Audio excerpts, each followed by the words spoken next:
Praise the lord, praise the lord, hallelujah. దేవుని యొక్క పరిశుద్ధ నామానికి మహిమ కలుగును గాక. ఆమేన్. మన ప్రభువైన యేసుక్రీస్తు వారి నామంలో మీ అందరికీ నా హృదయపూర్వకమైన వందనాలు. దేవుడి నామానికి మహిమ కలుగును గాక. ఆమేన్. దేవుని సన్నిధి యొక్క ముఖకాంతి మన హృదయాలపైన, మన కుటుంబాలపైన ప్రకాశింపచేయునుగాక. ఆమేన్. మంచిది. కొద్దిసేపు మనం దేవుని వాక్యాన్ని విందాము.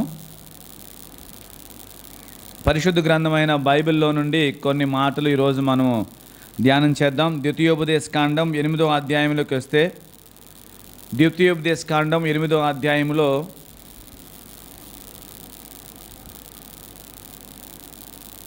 3వ వచనాన్ని నేను చదువుతున్నాను, మీరందరూ కూడా చూడండి. ద్వితీయోపదేశకాండం 8వ అధ్యాయము 3వ వచనంలో ఉన్నటువంటి మాట నేను చదువుతున్నాను. ఆహారము వలనే గాక యెహోవా సెలవిచ్చిన మాట వలన నరులు బ్రతుకుదురని నీకు తెలియజేయుటకు ఆయన నిన్ను అణచి నీకు ఆకలి కలుగజేసి నీవే గాని నీ పితరులే గాని ఎన్నడూ ఎరుగని మన్నాతో నిన్ను పోషించెను. హల్లెలూయా. చదవనటువంటి మాట. ఈరోజు ఈ వాక్యానికి ఒక టైటిల్ పెట్టుకోవడానికి దేవుడు ముందుగానే తెలియచేశాడు. ఏంటంటే, దేవుని మాటతో మనిషికున్న అనుబంధం, లేకపోతే దేవుని మాటతో మనిషికి ఉన్నటువంటి అనుభవం అని చెప్పచ్చు. ఎలాంటి అనుభవం ఉండిద్ది దేవుని మాటకి, మనిషి అనుభవం ఎట్లా ఉండిద్ది? మనం చదివినటువంటి వాక్యం ఏమని చెప్తుందంటే, ఆహారము వలనే గాక యెహోవా వలన, ఏమన్నాడు? ఆహారం వలనే కాక యెహోవా సెలవిచ్చిన మాట వలన నరులు ఏమవుతారంట? బ్రతుకుతారు అని నీకు తెలియజేయడానికే ఇదిగో నీ ఆకలి నిన్నేం చేశాడంటే నేను అణిచి నీకు ఆకలి కలుగజేసి నీవే కానీ నీ పితరులే కానీ ఎన్నడూ తిన్నటువంటి మన్నాతో నేను పోషించానని చెప్పాడు. అది అంటే ఈ సందర్భం ఏంటో మధ్యలో వచ్చింది, మనం తెలుసుకోవచ్చు. కానీ ఈరోజు మనందరము ఒక విషయాన్ని బాగా ఆలోచన చేసుకోవాలి. దేవుని మాటనికి, లేకపోతే దేవుని నోట పలికిన మాట మన జీవితంలో మనం ఎంతగా దానికి విలువిస్తున్నాము, లేకపోతే దేవుని మాట అనేది మన జీవితానికి ఎంత ప్రయోజనకరంగా ఉంటుంది అనేది ఈరోజు మనం కొన్ని విషయాలు కూడా తెలుసుకున్నాం. మీరు కానీ బైబిల్లో ఆదికాండం నుంచి మలాకి దాకా చూస్తే యెహోవా వాక్కు, దేవుడు మాట్లాడుతున్నాడు, దేవుడు చెప్తున్నాడు, అనేక విషయాలు మనం వింటూ ఉంటాం. కానీ మన వ్యక్తిగత జీవితాల్లో దేవుని మాట ఎంత ప్రభావితం చేస్తుంది నిన్నైనా నన్నైనా? దేవుని నోట పలికే వచ్చే ఆ మాట మనల్ని బ్రతికించిద్ది అని బైబిల్ చెప్తుంటే, ఆ మాట మనల్ని ఎంతగా బ్రతికిస్తుంది? ఈరోజు మన దైనందినటువంటి జీవితాల్లో దేవుని మాట వలన నేను బ్రతుకుతున్నానండి అని చెప్పగలిగిన వాళ్ళు ఎవరైనా ఉన్నారా? మీరు చెప్పగలుగుతారా దేవుని మాట నన్ను బ్రతికించిందండి అని? ఎలా దేవుని మాట నేను ఎలా బ్రతికించిందో రెండు మాటలు నాకు చెప్పండి. ఇలా నేను దేవుని మాటను బట్టి బ్రతికాను. నీ కాలు దెబ్బ తగిలింది, బాగు చేశాడు, బ్రతికాను, అది చెప్పొద్దు. నీ అనుదిన జీవితంలో దేవుడి మాట నేను ఎలా బ్రతికిస్తుంది అనేది మనకు తెలవాలి. ఈరోజు నేను అడిగాను అనుకోండి, ఏ చిన్న బాబుని లేపి అడిగినా మనిషి జీవితం లేకపోతే బ్రతకాలంటే ఏం కావాలంటే చెప్తాడు. తినడానికి ఆహారం కావాలి, డబ్బులు కావాలి, ఇవి కావాలి, అవి కావాలి, అన్నీ చెప్తారు. కానీ ఎవరైనా కానీ దేవుని మాట ఉంటే చాలు, ఆ మాట నన్ను బ్రతికిచ్చిద్ది అనేటువంటి అనుభవంతో చెప్పగలిగిన వాళ్ళు ఉన్నారా? అంటే దేవుని మాట ఎలాంటిది అని కానీ మీరు చూస్తే, దేవుని మాటను గురించి చెప్పాలంటే ఇవి అంతా మొత్తం శూన్యంగా ఉన్నప్పుడు ఏంటి, దేవుడి నోటి మాటతో సమస్తాన్ని కలుగు చేశాడు. అన్నీ వచ్చినాయి. మనుషులకి కూర మొక్కలు కావాలని భూమితో పలికితే అవి భూమిలో నుంచి అలాగ వచ్చేసినాయి. సముద్రంలో జలచరలు అన్ని చేపలు జంతువులు అన్ని ఉండాలంటే అవన్నీ వచ్చినాయి, అన్నీ కలిగినాయి. కానీ అలాంటి దేవుని మాట ఒక మనిషిని ఎందుకని బ్రతికించలేకపోతుంది అనేది మనం ఆలోచన చేసుకోవాలి. మనిషి బ్రతకటానికి నిత్యావసర వస్తువులు కావాలి, డబ్బులు కావాలి, ఇల్లు కావాలి, అన్నీ ఉండాలని తెలుసు మనందరికీ. ఏ ఒక్కరైనా కానీ మనిషి బ్రతకటానికి దేవుని మాట చాలా అవసరము అనేది మనం ఎప్పుడైనా ఆలోచన చేసామా అనేది ఈరోజు కొద్దిసేపు మనందరం కూడా మన ఆత్మీయ జీవితాలను పరిశీలనగా చూసుకుంటూ, అంటే ప్రతిరోజు దేవుని వాక్యాన్ని వినేసాము వెళ్ళిపోయేటువంటి భావనలో కాకుండా దేవుని మాట నా జీవితానికి ఎంత ఉపయోగకరంగా ఉంటుంది అనేది మనకు తెలవాలి. ఎందుకంటే అనేకమైనటువంటి పనులన్నీ వదిలిపెట్టేసి ఈ ఒక్క ఆదివారం అని కాదు, మిగిలిన రోజుల్లో కూడా మన జీవితం అంతా కూడా ప్రభు మీద ఆధారపడినట్లుగానే ఉండిద్ది. కానీ మనం కేవలం ఆధారపడి అంతవరకే ఉన్నామా, ఆధారపడటానికి ఆధారమైన మాటను నమ్ముతున్నామా అనేది మనకు తెలవాలి.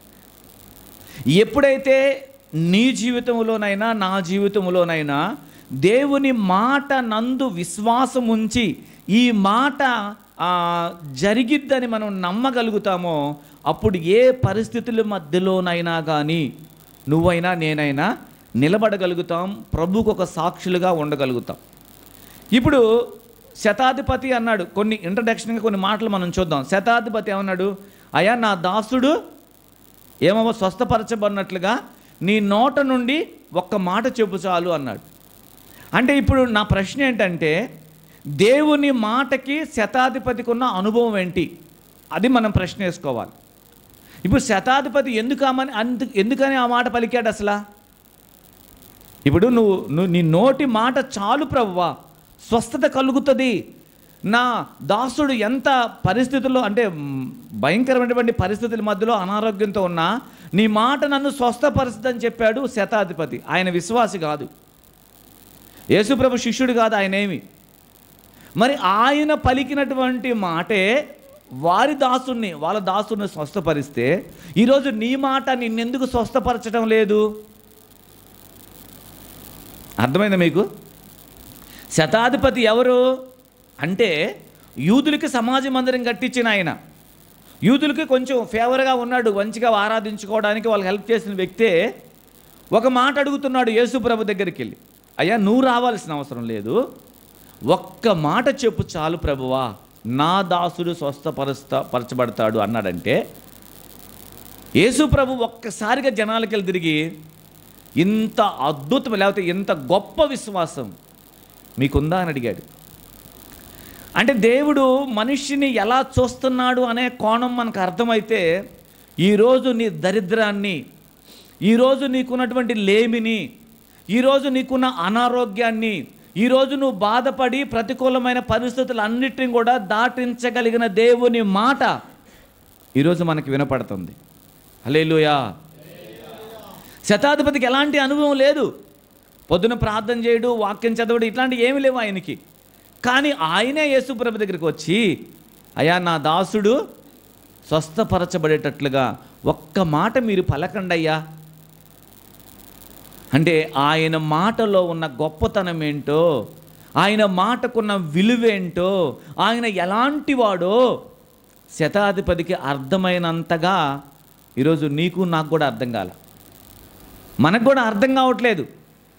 నేను ఎప్పుడు నేను క్యాజువల్గా చెప్పే మాట ఏంటంటే ఆదివారం వచ్చింది, ఉదయాన్నే లేచాము, రెడీ అయ్యాము, గబగబా మనం వచ్చేసాము, ఆరాధనలో పాల్గొన్నాము, అయిపోయింది, వెళ్ళిపోయాము. మరలా మన రోజు ఎలా ఉండిద్దో అలాగా ఉండటము అంత కరెక్ట్ అయినటువంటి కాదు.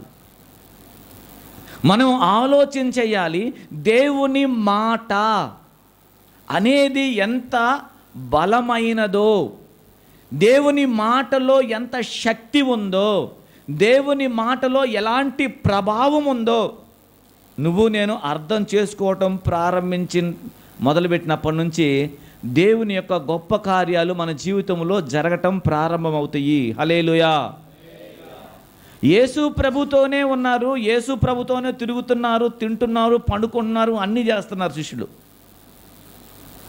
కానీ సముద్రం మీద తుఫాను వచ్చినప్పుడు వాళ్ళందరూ భయపడుతున్నప్పుడు ఏంటి, అమరంలో ఉన్నటువంటి యేసుప్రభు లేసొచ్చి ఎందుకు భయపడుతున్నారు మీరు అనగానే, ఆ పరిస్థితిలో నువ్వు నేనున్నామనుకోండి, భయపడమా? భయపడతాం మనం.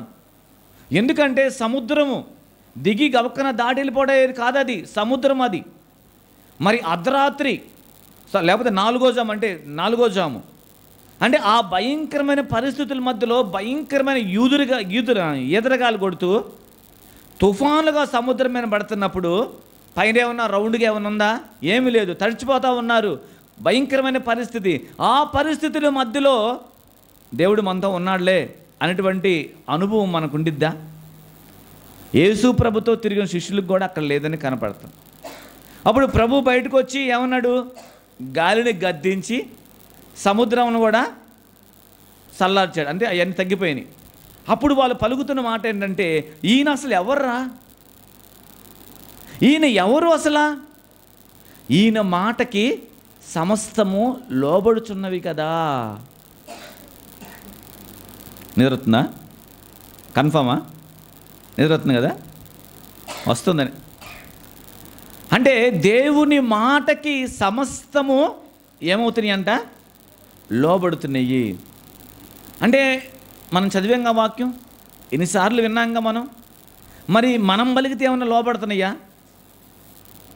ఇప్పుడు మీరు గుర్తుపెట్టుకోండి, దేవుని మాట అనేది నీకు నాకు ఇవ్వబడినటువంటి ఒక బ్లాంక్ చెక్కు లాంటిది. అది నువ్వు దాన్ని ఉపయోగించుకునే తీరులో ఉపయోగించుకుంటే సమృద్ధిలో నువ్వు ఉంటావు. ఆమేన్. సమృద్ధిలో మనం ఉంటాం, అంతే. అంతేగాని ఆ మాటని విన్నట్టుగానే ఉండి వినకుండా ఆ మాటని ఆలకిస్తున్నాం అన్నట్టుగానే ఆలకించి మన మనసు ఎక్కడో పెట్టుకొని ఏంటి, మనము దేవుని మాట మీద సంపూర్ణమైన నమ్మకాన్ని పెట్టుకోకుండా ఏంటి, దేవుడు నన్ను అన్ని విషయాల్లో బాగు చేస్తాడు, సరిచేస్తాడని ఆలోచన లేకుండా ఏదో క్యాజువల్గా వచ్చి విని వెళ్ళినంత మాత్రాన ఏంటి మన జీవితంలో మార్పు కలగటం లేదని నువ్వు ప్రశ్నించుకున్నంత మాత్రాన ఉపయోగం లేదు. ఇక్కడ ఏమన్నాడంటే, నువ్వు బ్రతుకున్నట్లుగా యెహోవా నోట నుంచి వచ్చే మాటే నిన్ను బ్రతికిచ్చిద్దని నీకు తెలవడానికి అరణ్యములో 40 సంవత్సరాలు నేనేం చేశాను? అణిచాను. నేను ఇట్లా అణిచిపెట్టి మన్నాతో పోషించాను నిన్నేను. ఎందుకంటే నీ దేవుని మాట ఎంత గొప్పదో మనకి ఈరోజు అర్థం అవ్వాలి. అలాంటి మాట మన జీవితంలో అనుగ్రహించబడుతున్నా, మన జీవితానికి ఆ మాట వినపడుతున్నా, మనం పదే మన చెవులతో ఆ మాటల్ని ఎన్నిసార్లు వింటున్నా అవి ఉపయోగం లేకుండా పోతా ఉన్నాయి. ప్రయోజనం అనేది మన జీవితానికి కలగటం లేదు. ఎందుకని అనేది మీరు ప్రశ్నించుకొని మీకై మీరు విమర్శ చేసుకుంటేనే తప్ప మరి ఎవ్వరు కూడా, దేవుడు కూడా మిమ్మల్ని సరిచేయడాడు. ఎందుకంటే చాలామంది జీవితాలు కానీ మనం చూసుకుంటా వస్తే దేవుని వాక్యముతో అనుభవం ఉన్న వాళ్ళు మాత్రమే వారికున్న పరిస్థితుల మధ్యలో నిలబడగలిగారు. దేవునితో ఒక వ్యక్తిగతమైన సహవాసం కలిగి దేవుని మాట ఎన్నడూ తప్పిపోయేది కాదు. భూమి ఆకాశములు తొలగిపోయినా కానీ ఒకసారి దేవుడు మాట పలికితే ఆ మాట ఖచ్చితంగా నెరవేర్చబడుతుంది అనేది మనందరము నమ్మవలసినటువంటి ఒక విషయం. మీకు అంటే మీ జీవితాల్లో ఎలాంటి అనుభవం కలిగిందో లేదో కానీ నేను చాలాసార్లు అనుభవించిన ఒక అనుభవాన్ని మీకు చెప్తాను. దేవుడు మనకు ఒక మాట చెప్తాడు, చెప్పిన తర్వాత ఆ మాటని మన జీవితంలో నెరవేర్చడానికి, అంటే ఆ మాటని మన జీవితంలో జరిగించడానికి దేవుడు ప్రయత్నిస్తూ ఉంటాడు. దేవుడు మొదలుపెట్టి ప్రారంభిస్తూనే ఉంటాడు.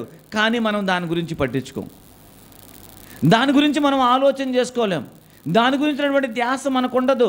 మనకి ఎంతసేపటికి ఏంటంటే ఈ లోకంలో ఏం తినాలి, ఏం తాగాలి, ఏం ధరించుకోవాలి, నేను ఎలా ఉండాలి, నా ఫ్రెండ్స్తో నేను ఎలాగా, నా సర్కిల్లో ఇవేమనుకుంటే కానీ దేవుడు నాకు ఒక మాట ఇచ్చాడు. ఆ మాట నా జీవితంలో నెరవేర్చబడ్డానికి దేవుడు ఏ విధంగా పని చేస్తున్నాడు అనేది ప్రతిరోజు నువ్వు కానీ గుర్తుపట్టుకోగలిగితే, ఖచ్చితంగా దేవుడి యొక్క మాటను మనం పరిపూర్ణంగా నమ్మగలుగుతాం. ఇప్పుడు ప్రభు ప్రారంభంలో చెప్పినటువంటి మాట ఏంటంటే, ఇగో ఇలా నిలబడి దేవుని వాక్యం చెప్తా ఉన్నాం. ఇలా నిలబడి దేవుని వాక్యం చెప్తుంటే అప్పుడు నేను ఎక్కడున్నాను? హైదరాబాద్లో ఉన్నాను. ఎక్కడున్నాను? పని చేసుకుంటా ఉన్నాను.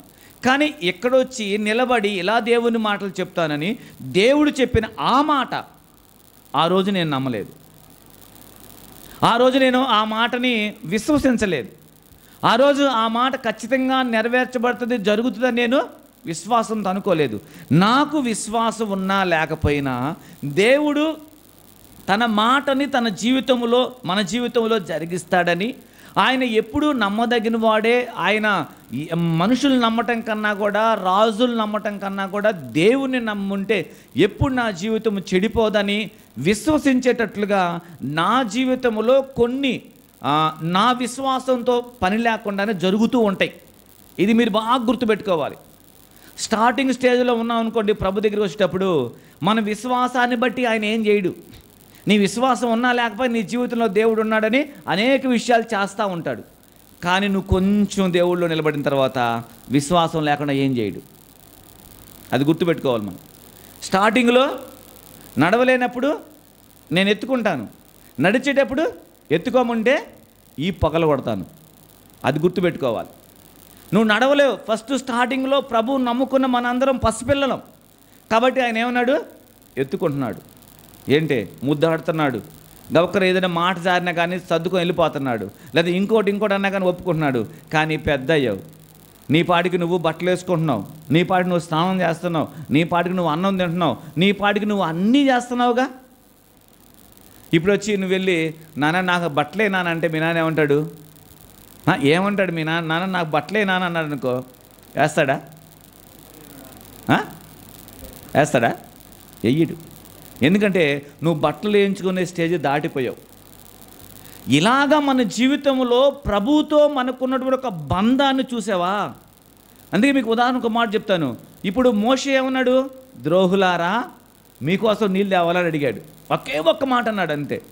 దేవుడు చెప్పాడు, నువ్వు పాలు తేలిని ప్రవహించే దేశానికి వెళ్ళవన్నాడు. మోషే అని మీరు గమనించారా? మోషే ఎలాంటి వాడు? సాత్వికుడు, గొప్పవాడు, దీన మనసు కలిగిన వాడు. భార్య పిల్లలు ఉన్నా లేకపోయినా అరణ్యంలో దేవుని ప్రజలతో ఎన్ని కష్టాలు పడ్డాడు. వాడు తిడతాడు, వీడు తిడతాడు, వాడు వచ్చి ఒక మాట అంటాడు, వీడు ఒక మాట అంటాడు. వీళ్ళందరూ అనియలి గుడారాలు నిద్రపోతారు. ఈయన మాత్రం దేవుని సందులో ఏడ్చి ప్రభువా వీరిని క్షమించు నాయన ప్రాధేయపడి బతిమలాడి దేవుడి దగ్గర కనికరాన్ని ప్రజలకు వచ్చాడు చేయగలిగిన వాడు. ఒక్క మాటేగా అంది. దేవుడు ఓర్చుకోలేడా? చెప్పండి, దేవుడు ఓర్చుకోలేడా? దేవుడు అంత మాత్రం సర్దుకోలేడా? మరి ఎందుకని సర్దుకోలేదు? మోషే సీనియర్, దేవుణ్ణి ముఖాముఖిగా చూసినోడు, దేవుని యొక్క హృదయం ఏంటో ఎరిగినవాడు, దేవుడు ఎప్పుడు ఎలా ఉంటాడో మోషేకు బాగా తెలుసు. అలాంటి నువ్వు మాట అంటే తాట తీస్తానంటాడు. మీరు అంటే మనం అంత చదవలే కానీ మీరు అప్పుడేం కదా దాని లోపలికి వెళ్ళలేదు. నిర్గమాకాండము, లేవీకాండము, ఏంటి? నిర్గమాకాండం, లేవీకాండం, సంఖ్యాకాండం కొత్త నిబంధనలో ఉంటాయి. ఈ మూడింటి కానీ మీరు కదా ఉంటాయా ఉండవా? మహేష్ చెప్పాడు ఉంటాయి అంటే ఖచ్చితంగా ఉంటాయి అంతే. కొత్త నిబంధనలో ఉంటాయా? కొత్త నిబంధనలో ఉంటాయా? ఎక్కడ ఉంటాయి? పాత నిబంధనలో ఉంటాయి. ఈ 3 అధ్యాయాలు కానీ మీరు చూస్తే మోషే అని దేవుడు ఎలా చేయమని చెప్పాడో, ఎలా మాట్లాడమని చెప్పాడో, ఏ విధంగా నడిపించాడో అన్నీ అందులో రాసిపెట్టాడు. కానీ ఇక్కడ ఒక విచిత్రం ఏంటంటే ఇశ్రాయేలు ప్రజలు దేవుణ్ణి ఎంతగా శోధించారు, ఎంతగా సనిగారు, గొనిగారు, ఎన్నో చేశారు. కానీ వాళ్ళ మాట అంటే మాత్రం ఒప్పుకోవట్లేదు. ఆయన వాళ్ళ మాట అంటే మాత్రం ఒప్పుకోవట్లేదు. మిరియాముని, అహరోన్ని, మోషేని ఏమన్నా తేడా వస్తే తాడ తీస్తానని చెప్తున్నాడు. అంటే ఇది మీకు ఎందుకు చెప్తున్నాను నేనంటే, దేవుని మాట ఒక్కొక్కరిలో ఒక్కోలాగా ప్రత్యక్షపరచబడతా ఉండిద్ది. విశ్వాసులకి దేవుని మాట ఒకలాగా ఉండిద్ది, సేవ చేసే వాళ్ళకి ఒకలాగా ఉండిద్ది, ఇంకా పైకి వెళ్ళే వాళ్ళకి ఇంకోలాగా ఉండిద్ది. అదే మీకు ఈరోజు చెప్పాలనుకున్నా నేను అనుభవం. అంటే దేవుని మాటని వాళ్ళు ఎలా తీసుకున్నారు, దేవుని మాటతో వారికి ఉన్నటువంటి అనుభవాలు ఎలాంటివి, అలాంటి దేవుని మాట ఒక్కొక్కరిని బ్రతికించింది, ఒక్కొక్కరిని వేసేసింది. అంతే. కారణం ఏంటి అని అంటే దేవుని మాటతో వారికి ఉన్నటువంటి ఒక సంబంధం, సహవాసం. ఇది ఎప్పుడైతే మన జీవితంలో మనం కూడా దానికి గైడెన్స్ చేసుకుంటామో, విమర్శ చేసుకుంటామో, ఆలోచన చేసుకుంటారో అప్పుడు మీకు అర్థమవుతుంది. ఇప్పుడు దేవుని మాట మీకు ఒక మాట చెప్పాడు అనుకోండి దేవుడు, ఆ మాట మీరు పట్టించుకోకపోతే దేవుడు పదే పదే మీకు చెప్తా ఉంటాడు. ఒక మాట దేవుడు నాకు చెప్పాడు అనుకోండి, నాకు కొన్ని లిమిట్స్లో ఇస్తాడు. ఒకసారి ఇస్తాడు, 2 సార్లు ఇస్తాడు, 3 సార్లు ఇస్తాడు, 4వసారి దేవుడు వార్నింగ్ ఇస్తాడు. వీలైతే ఒక దెబ్బ కూడా కొడతాడు. ఎందుకంటే దేవుడితో, ఆయన మాటతో నాకున్న అనుభవంలో నేను ఉండి కూడా నేనేం చేస్తానని ఆ మాటకి ఎక్కువ విలువ ఇవ్వకుండా, ఆ మాటను ఎక్కువ నేను పట్టించుకోకుండా నా సొంత వాటి కొరకు, నా శరీరం అడిగిన వాటిని బట్టి నేను తింటున్నాను, తిరుగుతున్నాను, చేస్తున్నాను కాబట్టి ఆయనకి కోపం వస్తుంది. ఒక మాట మీరు గుర్తుపెట్టుకోండి. ఫస్ట్ మాట ఏంటంటే దేవుడితో, అంటే ఆయన మాటతో నీకున్నటువంటి అనుభవము నువ్వు దేవుడితో నడిచేదాన్ని బట్టే జరుగుతుంది.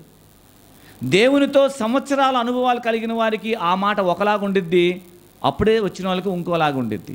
దీన్ని బట్టి దేవుడు నడిపిస్తూ ఉంటాడు. ఇంకొక మాట మీరు గుర్తుపెట్టుకోండి, దేవుడు ఒక్కసారి మీకు చెప్పాడు ఇది వద్దు అంటే మీరు మరలా దాంట్లోకి వెళ్తే మాత్రం ఒప్పుకోడు. దేవుడు చెప్పిన తర్వాత ఇదిగో ఇది నీకు చెప్తున్నాను అని చెప్పాడంటే మరలా మనం దాన్ని చేసామంటే దేవుడు అస్సలు ఒప్పుకోడు, ఊరుకోడు అసలు. ఎప్పుడు ఆయన వద్దంటే వద్దు, ఆయన చేయమంటే చేయాలి, లేకపోతే ఏం చేయకూడదు.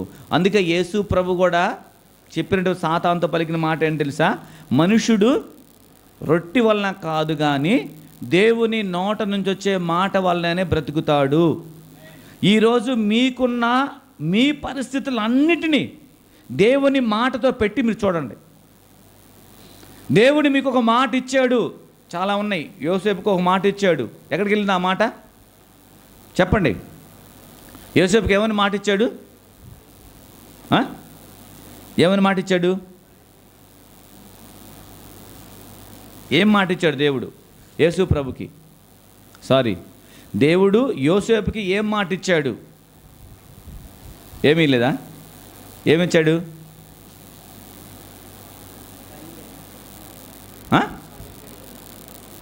అది చెప్పాడా? యోసేపుకి దేవుడు ఫలించే కొమ్మలాగా ఉంటావని చెప్పాడంట. ఏమని చెప్పాడు అసలు? లేదా బైబిల్లో? తెలియదు. లేదు బైబిల్లో? తెలియదు, ఎవరికి తెలియదు. యోసేపు గురించి ఎంతగా చెప్పారు, ఎన్నిసార్లు చెప్పారు, మరి మీరు ఎక్కడ వింటున్నారు?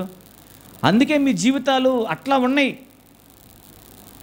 ఇప్పుడు యోసేపు ఎవరు అనంటే యాకోబు కొడుకు అని మీరు అనొచ్చు, యాకోబు కొడుకే. కానీ అందరికంటే చిన్నవాడు, అప్పటికి చిన్నవాడు. తల్లిదండ్రులు ప్రేమ ఉంది, అన్నదమ్ముల చేత దూషించబడ్డాడు. కానీ ఇలాంటి పరిస్థితుల్లో యోసేపుతో దేవుడు మాట్లాడి ఒక కళ చూపించాడు. ఏంటా కళ అంటే, వారందరూ పనులు మోస్తూ ఉన్నప్పుడు యోసేపు పని ఒక్కటి నిలబడింది, ఈ చుట్టూ అన్నీ కూడా నమస్కారం చేస్తున్నట్టుగా చూపించాడు దేవుడు. మరొకసారి ఏం చూపించాడు? సూర్యచంద్రులు అంతా కూడా ఆయనకి నమస్కారం చేస్తున్నట్టు చూపించాడు. అంటే ఒక మాట బాలుడుగా, మీలాంటి చిన్నపిల్లడుగా ఉన్నప్పుడు ఒక మాట ఇచ్చాడు. అంటే ఒక అధికారం నీకు ఇవ్వబోతున్నానని. దేవుని మాట యోసేపు జీవితంలో ఎలా నడిపించిందో ఆయన్ని మీకు అర్థమైతే మన బ్రతుకు కూడా అలా నడుచుకుంటూ వెళ్ళిపోతుంది. యోసేపు ఏమని మాట్లాడాడు? నా దేవునికి విరోధంగా నేను ఎట్లా పాపం చేయగలుగుతానని మాట్లాడాడంటే, ఆయనకి దేవుడి మాటమేనా, దేవుడితో ఉన్నటువంటి అనుభవం మీకు అర్థమైతే మీ జీవితంలో మీరు పరిశుద్ధంగా ఉంటారు. ఈరోజు దేవుడు చూస్తుంది ఏంటంటే నీ పరిస్థితిని చూడడంలా, నువ్వు ఎక్కడున్నావని చూడలా, నువ్వు నా మాటకి ఎంత విలువిస్తున్నావని చూస్తున్నాడు అంతే. నా మాట నువ్వు ఎంతగా నీ జీవితానికి అన్వయించుకుంటున్నావు? నా మాట అంటే ఒక మాట వచ్చింది నా నోటి నుంచి నీ కోసం పలికానంటే ఆ మాటకు నువ్వెంత విలువిచ్చి దాని కొరకు నిలబడుతున్నావు అన్నదే దేవుడు చూస్తాడనమాట. అలా నిలబడిన వారి జీవితాలని దేవుడు ఆశీర్వదించాడు, గొప్ప వాళ్ళంగా చేశాడు. ఒక ఉన్నతమైన స్థాయిలోకి దేవుడు తీసుకొని వెళ్ళాడు. ఎక్కడో గొర్రెల దొడ్లో ఉన్న దావీదును తీసుకొని వెళ్ళాడు. తీసుకొచ్చి ఆ దావీదుకి మాట ఇచ్చాడు. ఏమని మాట ఇచ్చాడు దావీదుకి? అది కూడా తెలీదా? ఏం మాట ఇచ్చాడు దావీదుకి?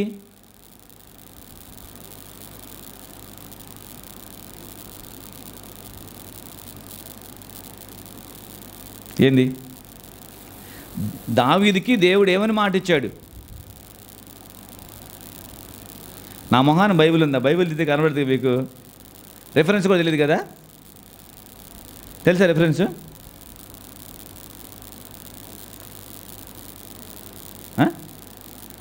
కొత్త బైబిల్ కావాలా? 2 సమూయేలు గ్రంథం 7వ అధ్యాయంలో లేదా? 2 సమూయేలు గ్రంథం 7వ అధ్యాయంలో లేదా? మీ అంత చదువు కానీ దానియేలుకి వచ్చి తీసి చదివేసి అయిపోవడం కూడా అయిపోయేది ఇయర్కి.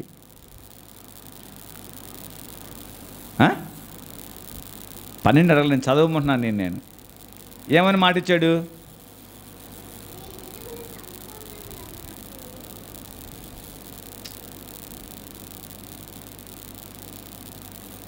అదే 2 సమూయేలు గ్రంథం 7వ అధ్యాయంలోనే ఉంది, కానీ రెఫరెన్స్ 12 కాదు.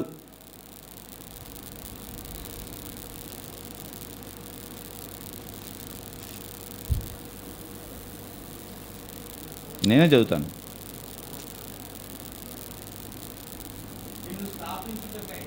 నిన్ను రిఫరెన్స్ చెప్పండి.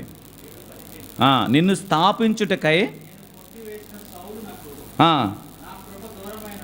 అయినట్టు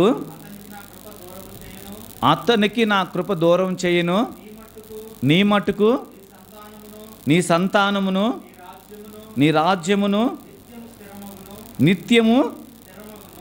8వ వచనం చదవండి. 7:8. కాబట్టి నీవు నా సేవకుడవు, దావీదుతో ఇలాగ చెప్పుము, సైన్యములకు అధిపతియగు యెహోవా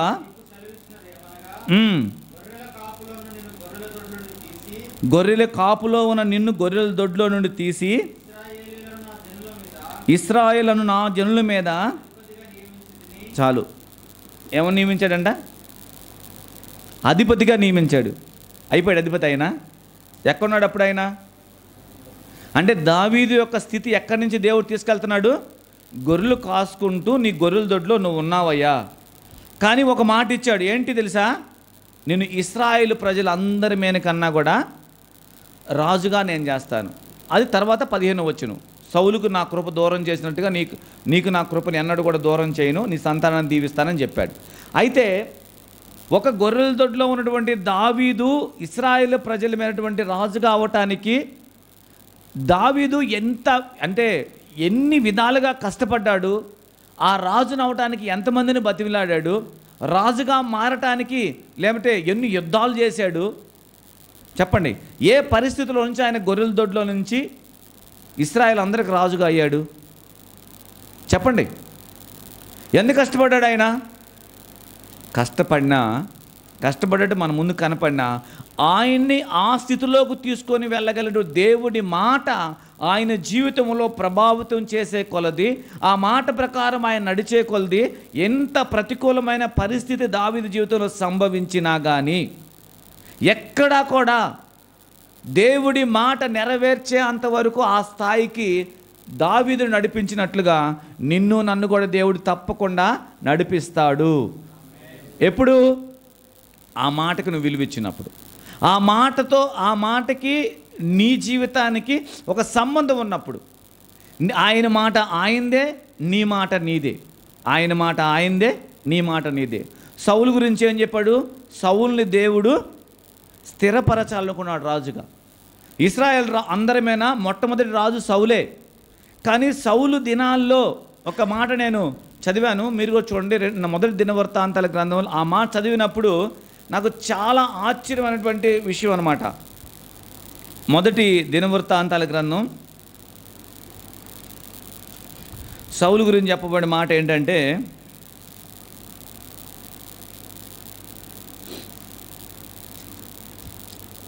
నేను అనుకున్నాను ఇలాగా ఆయన ఎలా ఉండగలిగాడు అని నాకు అనిపించింది.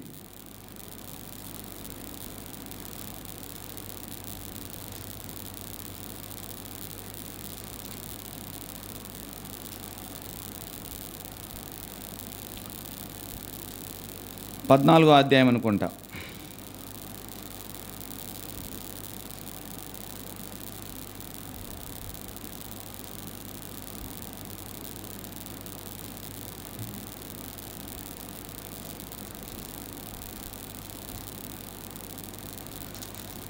పద్నాలుగో అధ్యాయం ఇంకొక కాదు, సారీ,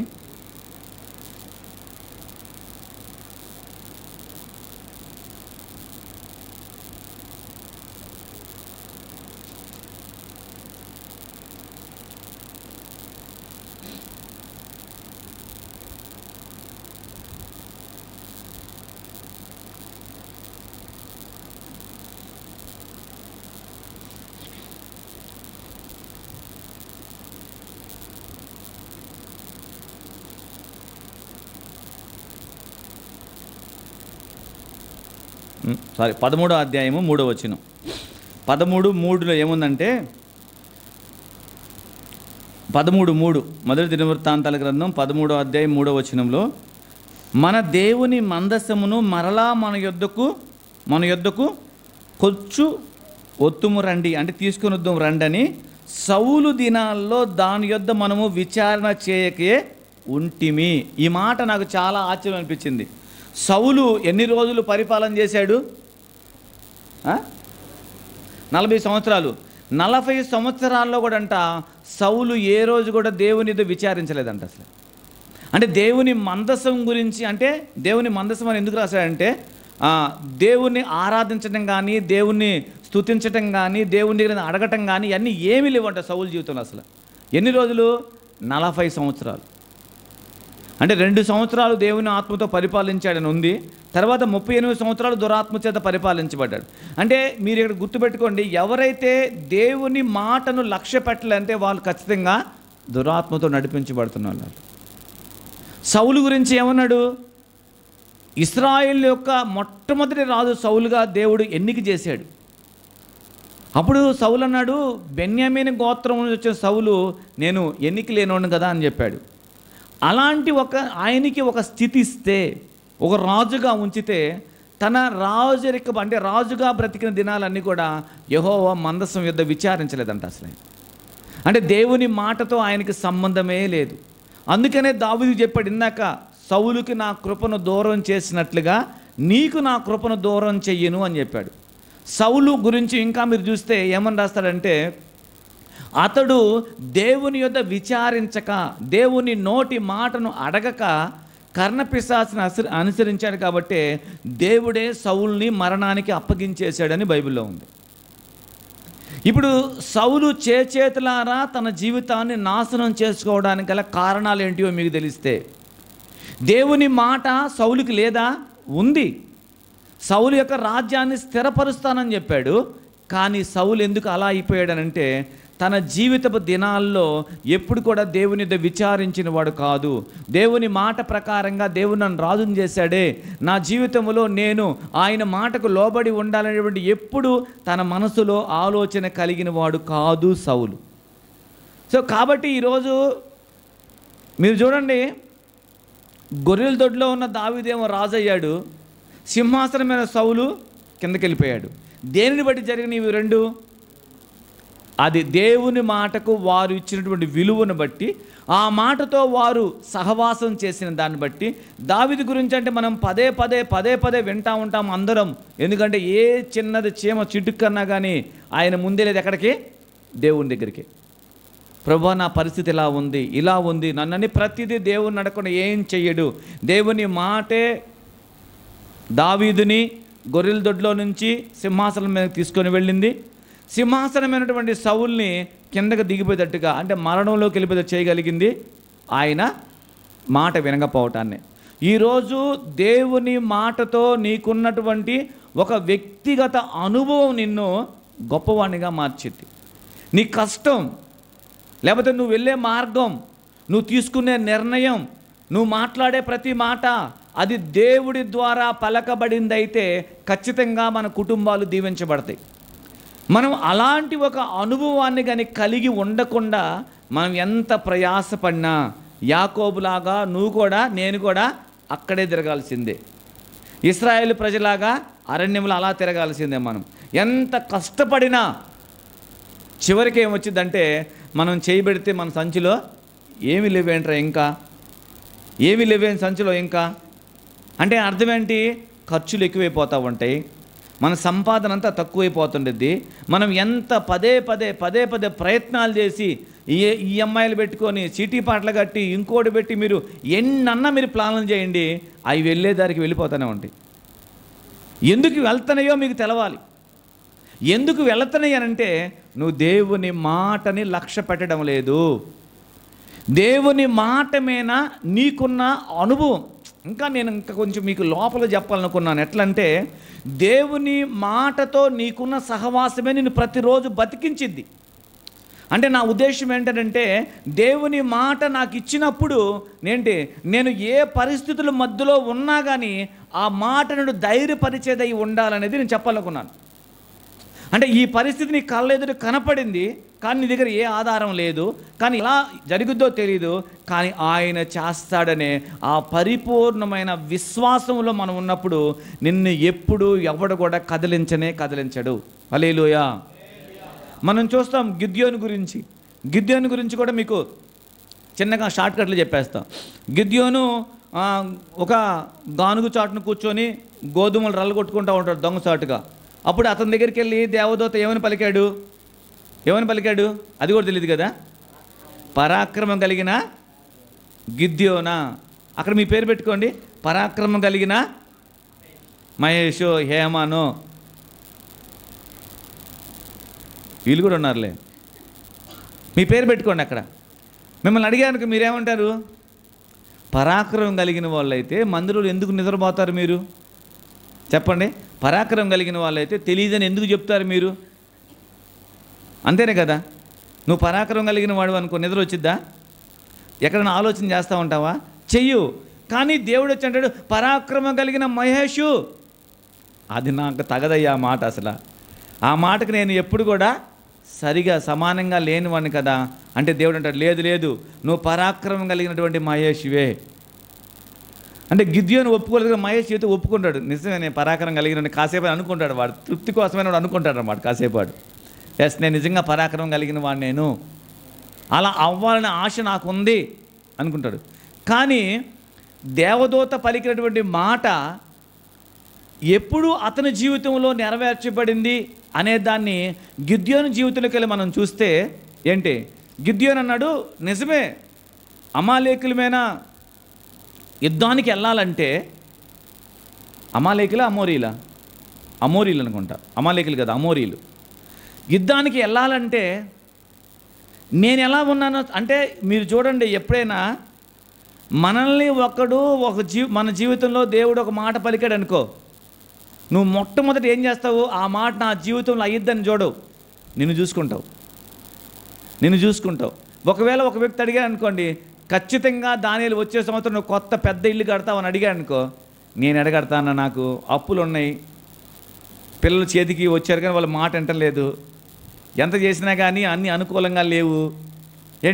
ఇవన్నీ పరిస్థితులన్నీ గుర్తుంటే కానీ ఆ మాట పలికిన దేవుడు దాన్ని కట్టించగలడనే నమ్మకం మనలోకి రావాలి. అది దేవుడు చూస్తుంది, దేవుడు ఎక్స్పెక్ట్ చేస్తుంది. పేతురుతో పలికాడు, ఏమన్నాడు? నువ్వు కేఫా అనబడతావు, నువ్వు రాయి లాంటి వాడు అవుతావు, నీవే నా సంఘం కడతా అన్నాడు. ఆయన అలాంటి వాడు, ఇప్పుడు మాట మాట్లాడితే మళ్ళీ తర్వాత ఆ మాట మీద ఉండ. ఆయన తొందరగా మాట్లాడేవాడు, తొందరపడేవాడు. కానీ అలాంటి వ్యక్తిని దేవుడు ఆ మాట ఏం చేస్తుంది? ఆయన్ని ఒక రాయిలాగా చేసేసింది. ఇప్పుడు చూడండి, మీరు అపోస్తుల కార్యాలు చదివితే పేతురు గురించి ఎంత గొప్పగా ఆయన గురించి రాయబడింది. అదే పత్రికల్లో మనం చూస్తే ఆయన యేసు ప్రభు కొరకు చనిపోతానని చెప్పి ముమ్మారులో అబద్ధం ఆడి తప్పి ప్రాణభయం కోసం పారిపోయినాడు. నేను అంటుంది ఏంటంటే, మీరు ప్రతి ఆదివారం వచ్చి మీరు వింటున్న మాట అది మీకు జీవం అవ్వాలి, అది మిమ్మల్ని బలపరిచేది అవ్వాలి. మీ పరిస్థితులతో మీరు మాట్లాడాలి. ఏయ్ అప్పులా నా జీవితం నుంచి వెళ్ళిపో నువ్వు అని విశ్వాసంతో పలికే ధైర్యం మనకు రావాలి. ఎప్పుడు వచ్చిందంటే జేబులో డబ్బులు ఉన్నప్పుడు కాదు. జేబులో డబ్బులు ఉన్నప్పుడు మనకు ధైర్యం వచ్చింది. ఇప్పుడు ఒకవేళ నేను ఫోన్ చేస్తానుకో, దానియల్ నీకు కావాలి 4 లక్షలు ఇస్తాను, 4 లక్షలు డబ్బులు ఇస్తాను నేను అని చెప్పాను అనుకో, నేను ఎవరికి అప్పు ఉన్నాను అని చెప్పేసి టకటక ఆలోచన చేసి రేపు మీకు డబ్బులు ఇచ్చేస్తానని చెప్పేస్తాడు. అంటే ఈడ మీకు ఒక విషయం చెప్పాలి. ఎందుకని నేను చెప్పినమ్మటే దానియల్ రెస్పాండ్ అయ్యి పక్కన వాళ్ళకు చెప్పాడు ఇస్తానంటే, ఆ కళ్ళు నన్ను చూసినవి, ఆ హృదయం నన్ను విశ్వసించింది, నేను ఇవ్వగలనని నమ్మాడు. ఆటోమేటిక్గా తిరిగి రిప్లై పలుకుతున్నాడు. కానీ దేవుని మాట నీకు తెలియదుగా, అది కేవలం చెవులకు వినపడుతుంది, నీ కళ్ళకు తెలియదు. అది మీ కళ్ళకు తెలుసా దేవుని మాట పవర్ ఎంత ఉందో? దేవుని మాట శక్తి అంటే మీకు తెలుసా? మనకు తెలీదు, కానీ దెయ్యాలకు తెలుసు, దురాత్మలకు తెలుసు. ఎందుకంటే యేసు ప్రభును చూడగానే పరిగెత్తుకుంటూ వచ్చినాయి ఆయన దగ్గరికి. మన దగ్గరికి ఎందుకు రావట్లేదు? మన దగ్గరికి ఎందుకు వస్తున్నాయి? మనతో ఉండటానికి వస్తున్నాయి. అంటే అర్థం ఏంటంటే, దేవుని మాటల్లో ఉన్న ఏమంటారంటే పవర్ మనకు సరిగా అంటే మనకు అప్లోడ్ అవ్వట్లేదు. అది నీ కంటి ముందు చూసి నీ మనసు నమ్మిన దాన్ని గట్టిగా పట్టుకొని నువ్వు మాట్లాడుతున్నావు, కానీ దేవుని వాక్యం దగ్గరికి వచ్చేసరికి ఏమో జరిగిద్దంట, అంట ఇంట ఏంటో పెడతారు ఆడికి. అక్కడే మనం మైనస్ అయిపోతున్నాం, అక్కడే అపవాది మనల్ని మోసం చేస్తున్నాడు, అక్కడే మన అభివృద్ధిని అడ్డుగా వచ్చి నిలబడుతున్నాడు వాడు. ఇది నువ్వు నమ్మనంతకాలం, దీన్ని గ్రహించుకోనంతకాలం మనము ఎంత ప్రయత్నం చేసినా కానీ మన జీవితంలో మనం ఆశీర్వాదకరంగా ముందుకు వెళ్ళలేం. కాబట్టి మీరు చదువుతున్నటువంటి దేవుని వాక్యం, మీరు వింటున్న దేవుని వాక్యం అది జీవం కలిగిందని, అది మనిషికి శక్తినిచ్చిద్దని, అది మనిషిని బ్రతికిచ్చిద్దని, అది ఎలాంటి పరిస్థితుల్లోనైనా కానీ నీకు ఆధారమై ఉండిద్దని మనము నమ్మే స్థాయికి ఎదగాలి. అదే దేవుడు కోరుకుంటాను. అందుకే ఆయన పలుకుతున్నాడు, మనుష్యుడు బ్రతుకు అనేది ఈ లోక సంబంధమైన ఆహారమైన కాదురా బాబు, దేవుని నోట నుంచి వచ్చే మాట. మీకు ఎప్పుడైనా ఆ మాటని పరిశీలించాలని అనిపించలేదా? ఎప్పుడైనా ఆ మాటను పరిశీలిద్దాం, దేవుడు చెప్పిన మాటను పరిశీలనంగా మనం చూద్దామని. కానీ గిద్యోను పరిశీలించాడు. నిజమేనయ్యా, నువ్వు చెప్పిన మాట కాసేపు నేను నమ్ముదాం అనుకున్నాం, కాసేపు నమ్ముతా నేను నిజంగా పరాక్రమ కలిగినటువంటి వ్యక్తిని అయితే, ఇదిగో ఒకసారి ఇక్కడ చూడు, ఈ కళ్ళమంతా కూడా గొర్రెబొచ్చుతో నిండి ఉంది. ఇప్పుడు ఈరోజు రాత్రి మంచు పడుతుంది. నాకున్నటువంటి జ్ఞానం ఏంటి? మంచు పడితే ఇప్పుడు ఎవడన్నా బయట నిలబడ్డా అనుకోండి, నిలబడి నేను రాత్రి అంతా నిలబడ్డాను, అంతా మంచు పడింది, మంచు వద్దు వర్షం పెట్టుకోండి, వర్షం అనుకోండి, రాత్రి అంతా వర్షం పడింది కానీ వర్షం నేను నిలబడతా తడవలేదన్నారు అనుకో, అసలు నా మీద వర్షమే పడలేదని చెప్పారు అనుకోండి, మీరేమంటారు? వీడింట్లో ఉండి బయట ఉన్నట్టు ఊహించుకున్నట్టున్నాడు అనుకుంటారు. అంతే కదా, ఇంట్లో ఉన్నాడు వాడు కానీ బయట ఉన్నాను అనుకుంటారు మీరు. కానీ ఇప్పుడు గిద్యోను అదే అడుగుతున్నాడు, నిజమే నీ మాట నేను నమ్ముతాను, నేను పరాక్రమం కలిగినటువంటి బలాఢ్యుడిగా ఉన్నాను, కాసేపు నమ్ముతాను. అయితే నాదొక మాట ఏంటి? ఇదిగో మంచు పాలెమంతా పడుతుంది కదా, ఈ గొర్రెబొచ్చు మీద మాత్రం పడకూడదయ్యా, నువ్వు నిజంగా ఆ మాట ఇస్తే. చూడండి, ఒక వ్యక్తి దేవుని మాటను నమ్మని ఒక వ్యక్తి దేవుణ్ణి ప్రశ్నిస్తే దేవుడు నిరూపించుకున్నాడు వచ్చి. చూసారా దేవుని యొక్క తత్వం ఎట్లుందో? ఇప్పుడు గిద్యోనికి విశ్వాసం లేదు, చెప్పిన మాటకు లోబడతలేదు, కానీ అలాంటి వ్యక్తి మాట్లాడితేనంట దేవుడే నేను చెప్పిన మాట నిజమని నిరూపించుకోవడానికి కార్యం చేస్తాను దిగొచ్చాడు. అంటే పాలెమంతా మంచు పడింది, గొర్రెబొచ్చు మాత్రం మంచు పడలేదు. వెళ్ళాడు, గొర్రెబొచ్చినట్టు లేపుకున్నాడు, చూశాడు, అంతా వెతికాడు, ఇదేదో నిజంగా నమ్మాల్సిన సందర్భంగా ఉన్నట్టుగా ఉంది అనుకున్నాడు ఆయన. ఏంటి అనుకున్నాడు? అనుకున్న తర్వాత అయినా మనం తొందరపడకూడదురా బాబు అనుకొని, ప్రభా ఏమనుకోబాక, ఇంకోసారి నేను నీతో మాట్లాడతాను. ఏంటి చెప్పు, ఈసారి గొర్రెబొచ్చు మీద మాత్రమే మంచు పడాలి, ఇంక ఇది మొత్తం ఎక్కడ పడకూడదు, నేను చూసేస్తానన్ను. తెల్లారులేదు చూస్తే గొర్రెబొచ్చు పట్టుకున్నాడు, గొర్రెబొచ్చు అంటే మంచు ఉంది. పక్కకి వెళ్ళాడు, ఎక్కడ మంచు లేదు. చూశాడు, అంతా వెతికాడు, అంటే మీరు చదివేసి గిద్యోను గొర్రెబొచ్చు పడాలన్నాడు, పడలేదు, మంచి బయట పడాలన్నాడు, పడ్డాడు, అయిపోయింది. ఆమెను ఈరోజు ఏం చదివారంటే అదే గొర్రెబొచ్చు గురించి చదివేసాం, అయిపోయింది. ఇంకా ఈరోజు ఏం చదివారంటే గొర్రెబొచ్చు గురించి చదివాము, ఏదో మంచు అంటున్నారు, చదివాము, అయ్యే 2 మాటలు అయిపోయినాయి, బైబిల్ పెట్టేసాం. కానీ దాన్ని వివరంగా విమర్శగా మీరు చూస్తేనే అది అర్థమవుతుంది మనకి. ఇప్పుడు ఇందాక మీకు వాక్యం చదివించారు, అందులో ఉన్న ఎన్ని మంచి మాటలను చూసారా? ఏమైనా అర్థమైనాయా? ఒక్క మాటను గుర్తుందా? ఏముంది? ఒక్క మాటను గుర్తుందా? ఏముంది చెప్పండి.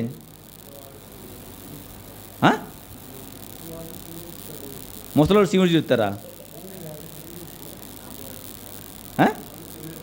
ముసలోళ్ళు చిగురిస్తారు. దేన్ని బట్టి? ఎందుకు చిగురించే వాళ్ళంటే ఎవరు వాళ్ళు? ప్రసిద్ధి చేసేవాళ్ళ?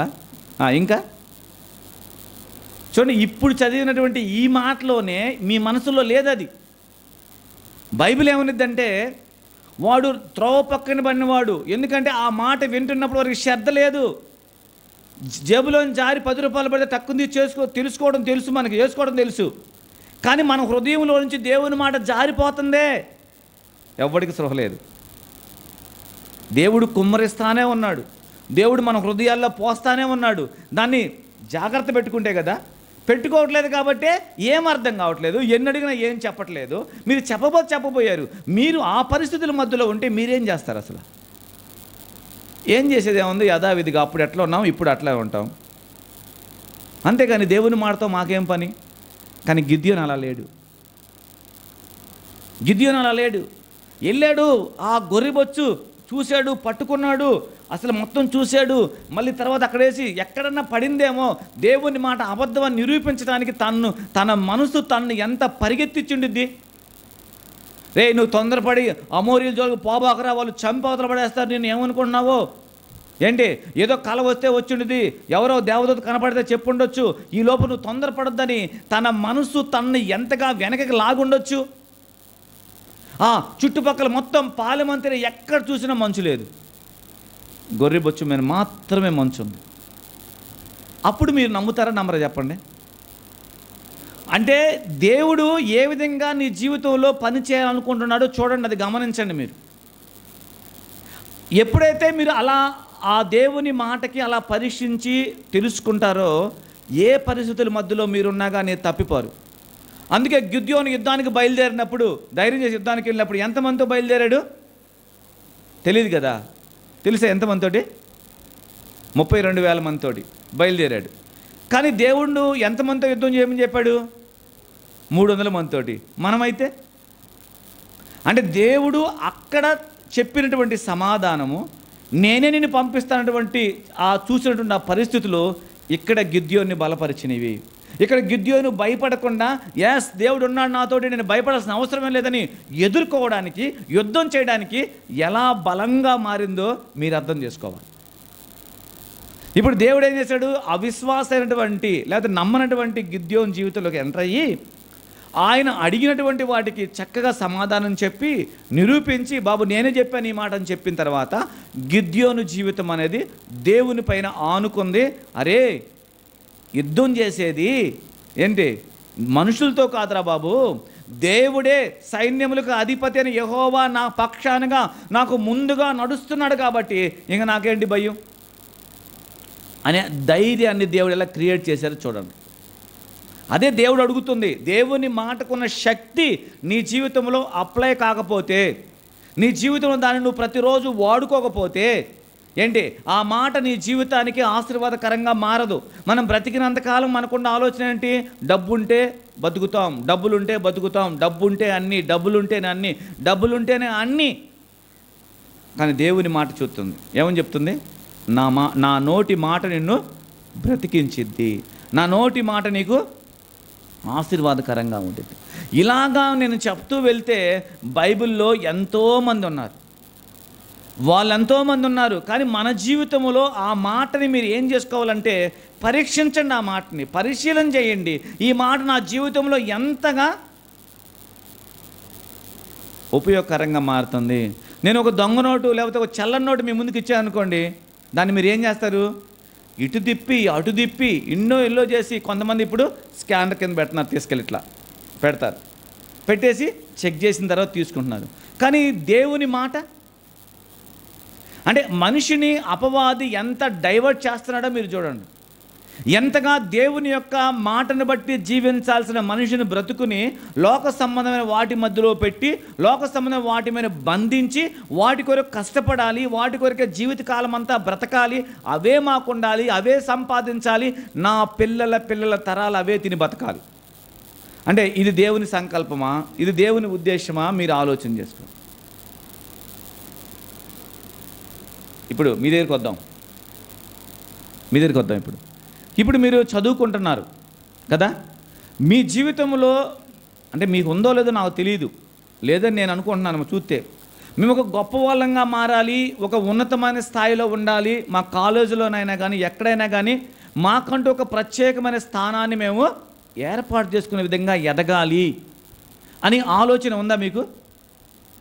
ఉందా మహేష్? నీకు కూడా ఉంది, నీకు కూడా ఉంది, వాడు కూడా ఉండేది. మీకుంటే వాళ్ళకి లేకుండా ఎందుకుంటుంది? ఒకరికుంటే అందరికి ఉండట్టే కదా, ఒకరికుంటే అందరికి ఉండట్టే. కానీ దాని కొరకు దేవుని మాట మీద మీరు ఎంత ఎఫెక్ట్ పెట్టి చూస్తున్నారు అంటే, దేవుని మాట, ప్రభువా నా జీవితంలో నేను ఇలాగున్నాను కదా, నేను ఇలాగ వెనకబడిపోతున్నాను కదా, ఏం తెలియని వాడిగా ఉన్నాను కదా, నా ఈ పరిస్థితిలో నేను కూడా నీ నామ మహిమ కొరకు ఒక ఉన్నతమైన స్థాయికి ఎదిగి, ఇదిగో దేవుడు నాతో ఉంటే ఇలా నేను ఉండగలని 10 మందికి చెప్పాలనేటువంటి ఆసక్తి మీకుందా? మీకు ఉంటే మీరు చేయాల్సిందల్లా ఒకటే, మీరు ఏ దేవుని మాటలు చదువుతున్నారో అవి మీకు జీవమయ్యి శక్తిగా అయి మార్చుకోవాలి. మీరు బైబిల్లో ఏమని రాయబడి ఉంటుందంటే, మూర్ఖుడు అంటే ఎవడు? మూర్ఖుడు అనేవాడంట దేవుని ఉపదేశాన్ని తిరస్కరించుకునేవాడంట. దేవుని మాటతో నా జీవితానికి ఏం ఉపయోగం కలుగుతుంది? నేను కష్టపడి, నేను ఇలా చేసి, నేను ఇలా ఉండి, నా ఫ్రెండ్ అలా ఉన్నాడు, నేను కూడా ఇలాగే ఉంటాను అనేటువంటి ధోరణిలో ఉంటారే. కానీ నాకు ఎలాంటి యోగ్యత లేకపోయినా, నా దగ్గర ఎలాంటి తెలివితేటలు లేకపోయినా, నేను ఏ పరిస్థితుల్లో ఉన్నా కానీ దేవుని యందు విశ్వాసం ఉంచినప్పుడు, గొర్రెలు కాసుకునే గొర్రెల దొడ్లో ఉన్న దావీదుని గొప్ప చేసిన దేవుడు నన్నెందుకు గొప్ప చేయడు? అంటే ఇప్పుడు ఏమవుతుందంటే, ప్రతి ఒక్కరూ వాళ్ళ సామర్థ్యం మీద ఆధారపడుతున్నారే కానీ దేవుని యొక్క శక్తి మీద వాళ్ళు ఆధారపడతలేదు. అందుకే మీకు చెప్పాం, బాప్తీసం తీసుకునే విషయంలో కూడా నేను పర్ఫెక్ట్గా ఉండి తీసుకోవాలంటే మీరు అసలు తీసుకోలేరు. బైబిల్ అంటుంది, ఏ మనిషి నీతిమంతుడు కాదు, అందరూ పాపం చేసి దేవుడిని గురించి మహిమను పొందలేరు. అంటే మనిషి జీవితం అనేది ఎక్కడి దగ్గర జరుగుతూనే ఉంటాయి రోజుల్లో. కానీ మీరు ఎప్పుడైతే దేవుని రక్షణలోకి వెళ్ళినప్పుడు, దేవుడే నన్ను కాపాడుతాడు, దేవుడే ఆ కంట్రోల్ నాకు నేర్పిస్తాడు, దేవుడే నన్ను కాచుకొని అన్ని విషయాల్లో జాగ్రత్తగా నడిపించగలుగుతాడనే నమ్మకం మీ జీవితంలోకి వచ్చినప్పుడు మీరు పలానా డేస్ ఈ డేస్ని ఆలోచించుకోరు, అసలు ఆలోచన చేసుకోరు. వెంటనే రక్షణ కొరకు మనం ఏమవుతామో సిద్ధపరుస్తాం. కాబట్టి మన వ్యక్తిగత జీవితాల్లో దేవుని మాటతో మీరు అనుభవాన్ని పెంచుకోండి. దేవుని మాటని మీ జీవితంలో నెరవేర్చడానికి, ఇప్పుడు మిమ్మల్ని అడిగిన దేవుడు మాట్లాడతాడు ఎందుకు? ఫర్ ఎగ్జాంపుల్ నేను చెప్తాను. ఇప్పుడు నేను దానియేలు చెప్పినప్పుడు దేవుడు మాట్లాడతాడంటే దేవుడు ఎలా మాట్లాడతాడు? ఇప్పుడేమన్నాడు? దేవుడు నాతో మాట్లాడాడు అంటే ఇవి రెండు ఆయనకి ఎలాగా మారింది ఇది అంటే, తను ప్రభునందు విశ్వాసం ఉంచి ఆయన సన్నిధిలో కూర్చొని పరిస్థితులన్నిటి మధ్యలో ప్రార్థన చేస్తున్నప్పుడు ఏ పరిస్థితుల్లో నువ్వు ఎలా ఉండాలో, ఏం చేయాలో దేవుని స్వరం తనకు వినపడి, అంటే తన హృదయంలో తను ఏం చేయాలో ఒక గైడెన్స్ అనేదాన్ని ఎలా ఆయన తీసుకుంటున్నాడు, ఎలా నడిపించబడుతున్నాడు, అది గుర్తుపట్టాలి. ఆ పరిస్థితి మనల్ని ఏం చేస్తుందంటే, ఒకవేళ క్యాజువల్గా చూస్తే నేను అర్హత లేనోడ్నే, నేను ఎన్నిక లేనోడ్నే, నాకు ఏ టాలెంట్ లేదు, బట్ నువ్వు ఆ మాట నమ్మావు కాబట్టి ఆ మాట నీకు జీవమై, బలమై, శక్తి అయి, నువ్వున్న పరిస్థితుల మధ్యలో నుంచి నువ్వు పైకి లేవనెత్తి, ఎలాంటి పరిస్థితుల మధ్యలో నువ్వు ఉన్నా పడిపోనీయకుండా నీకు ఒక మంచి ప్లాట్ఫామ్గా, ఒక మంచి పునాదిగా ఉండి ఒక ఉన్నతమైన వ్యక్తిగా నేను దీవించడానికే దేవుడు ఈ మాటలని మనకు చెప్తున్నాడు. అంతేగాని ఆ మాటే ఉండిద్దిలే, నా పాటికి నేను ఉంటా అంటే ఉండండి. మనకున్న పరిస్థితి అదే ఉండిద్ది. అయ్యే మాసిపోయిన బట్టలా ఉంటాయి. అర్థమైందా? మన జీవితం అంతా అలాగే ఉండిద్ది. కానీ నా బ్రతుకు మార్చుకొని నేను ఒక రోషం కలిగి దేవుని బిడ్డగా బ్రతకాలి, దేవుని శక్తి నా ద్వారా కనపడాలని మీరు అనుకుంటే ఖచ్చితంగా దేవుని మాటతో మీరేం చేయాలి? ఒక సహవాసాన్ని పెంచుకోవాలి. ప్రతిరోజు మీరు ప్రభువా నాతో మాట్లాడండి, ప్రభువా నాతో మాట్లాడండి అయ్యా, నా పరిస్థితి ఇది ప్రభువా, నేను దీనిలోంచి బయటికి రావాలనుకుంటున్నాను ప్రభువా, నాకు సహాయం చేయి నాయన, మనుషుల సహాయం వ్యర్థం ప్రభువా, నాతో మాట్లాడండి అయ్యా అని ఎప్పుడన్నా అడిగారా? చెప్పండి ఎప్పుడైనా అడిగావా? బాస్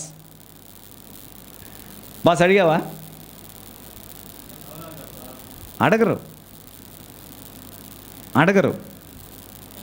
నేను చెప్తున్నాను, అడగండి. నేను మహేష్ చెప్పా, అడుగు మహేష్. మీరు హృదయపూర్వకంగా దేవుని అడిగితే దేవుడు మీతో మాట్లాడతాడు. అది మీకు అర్థమవుతుంది, మీకు అర్థమయ్యే రీతిగానే మాట్లాడతాడు.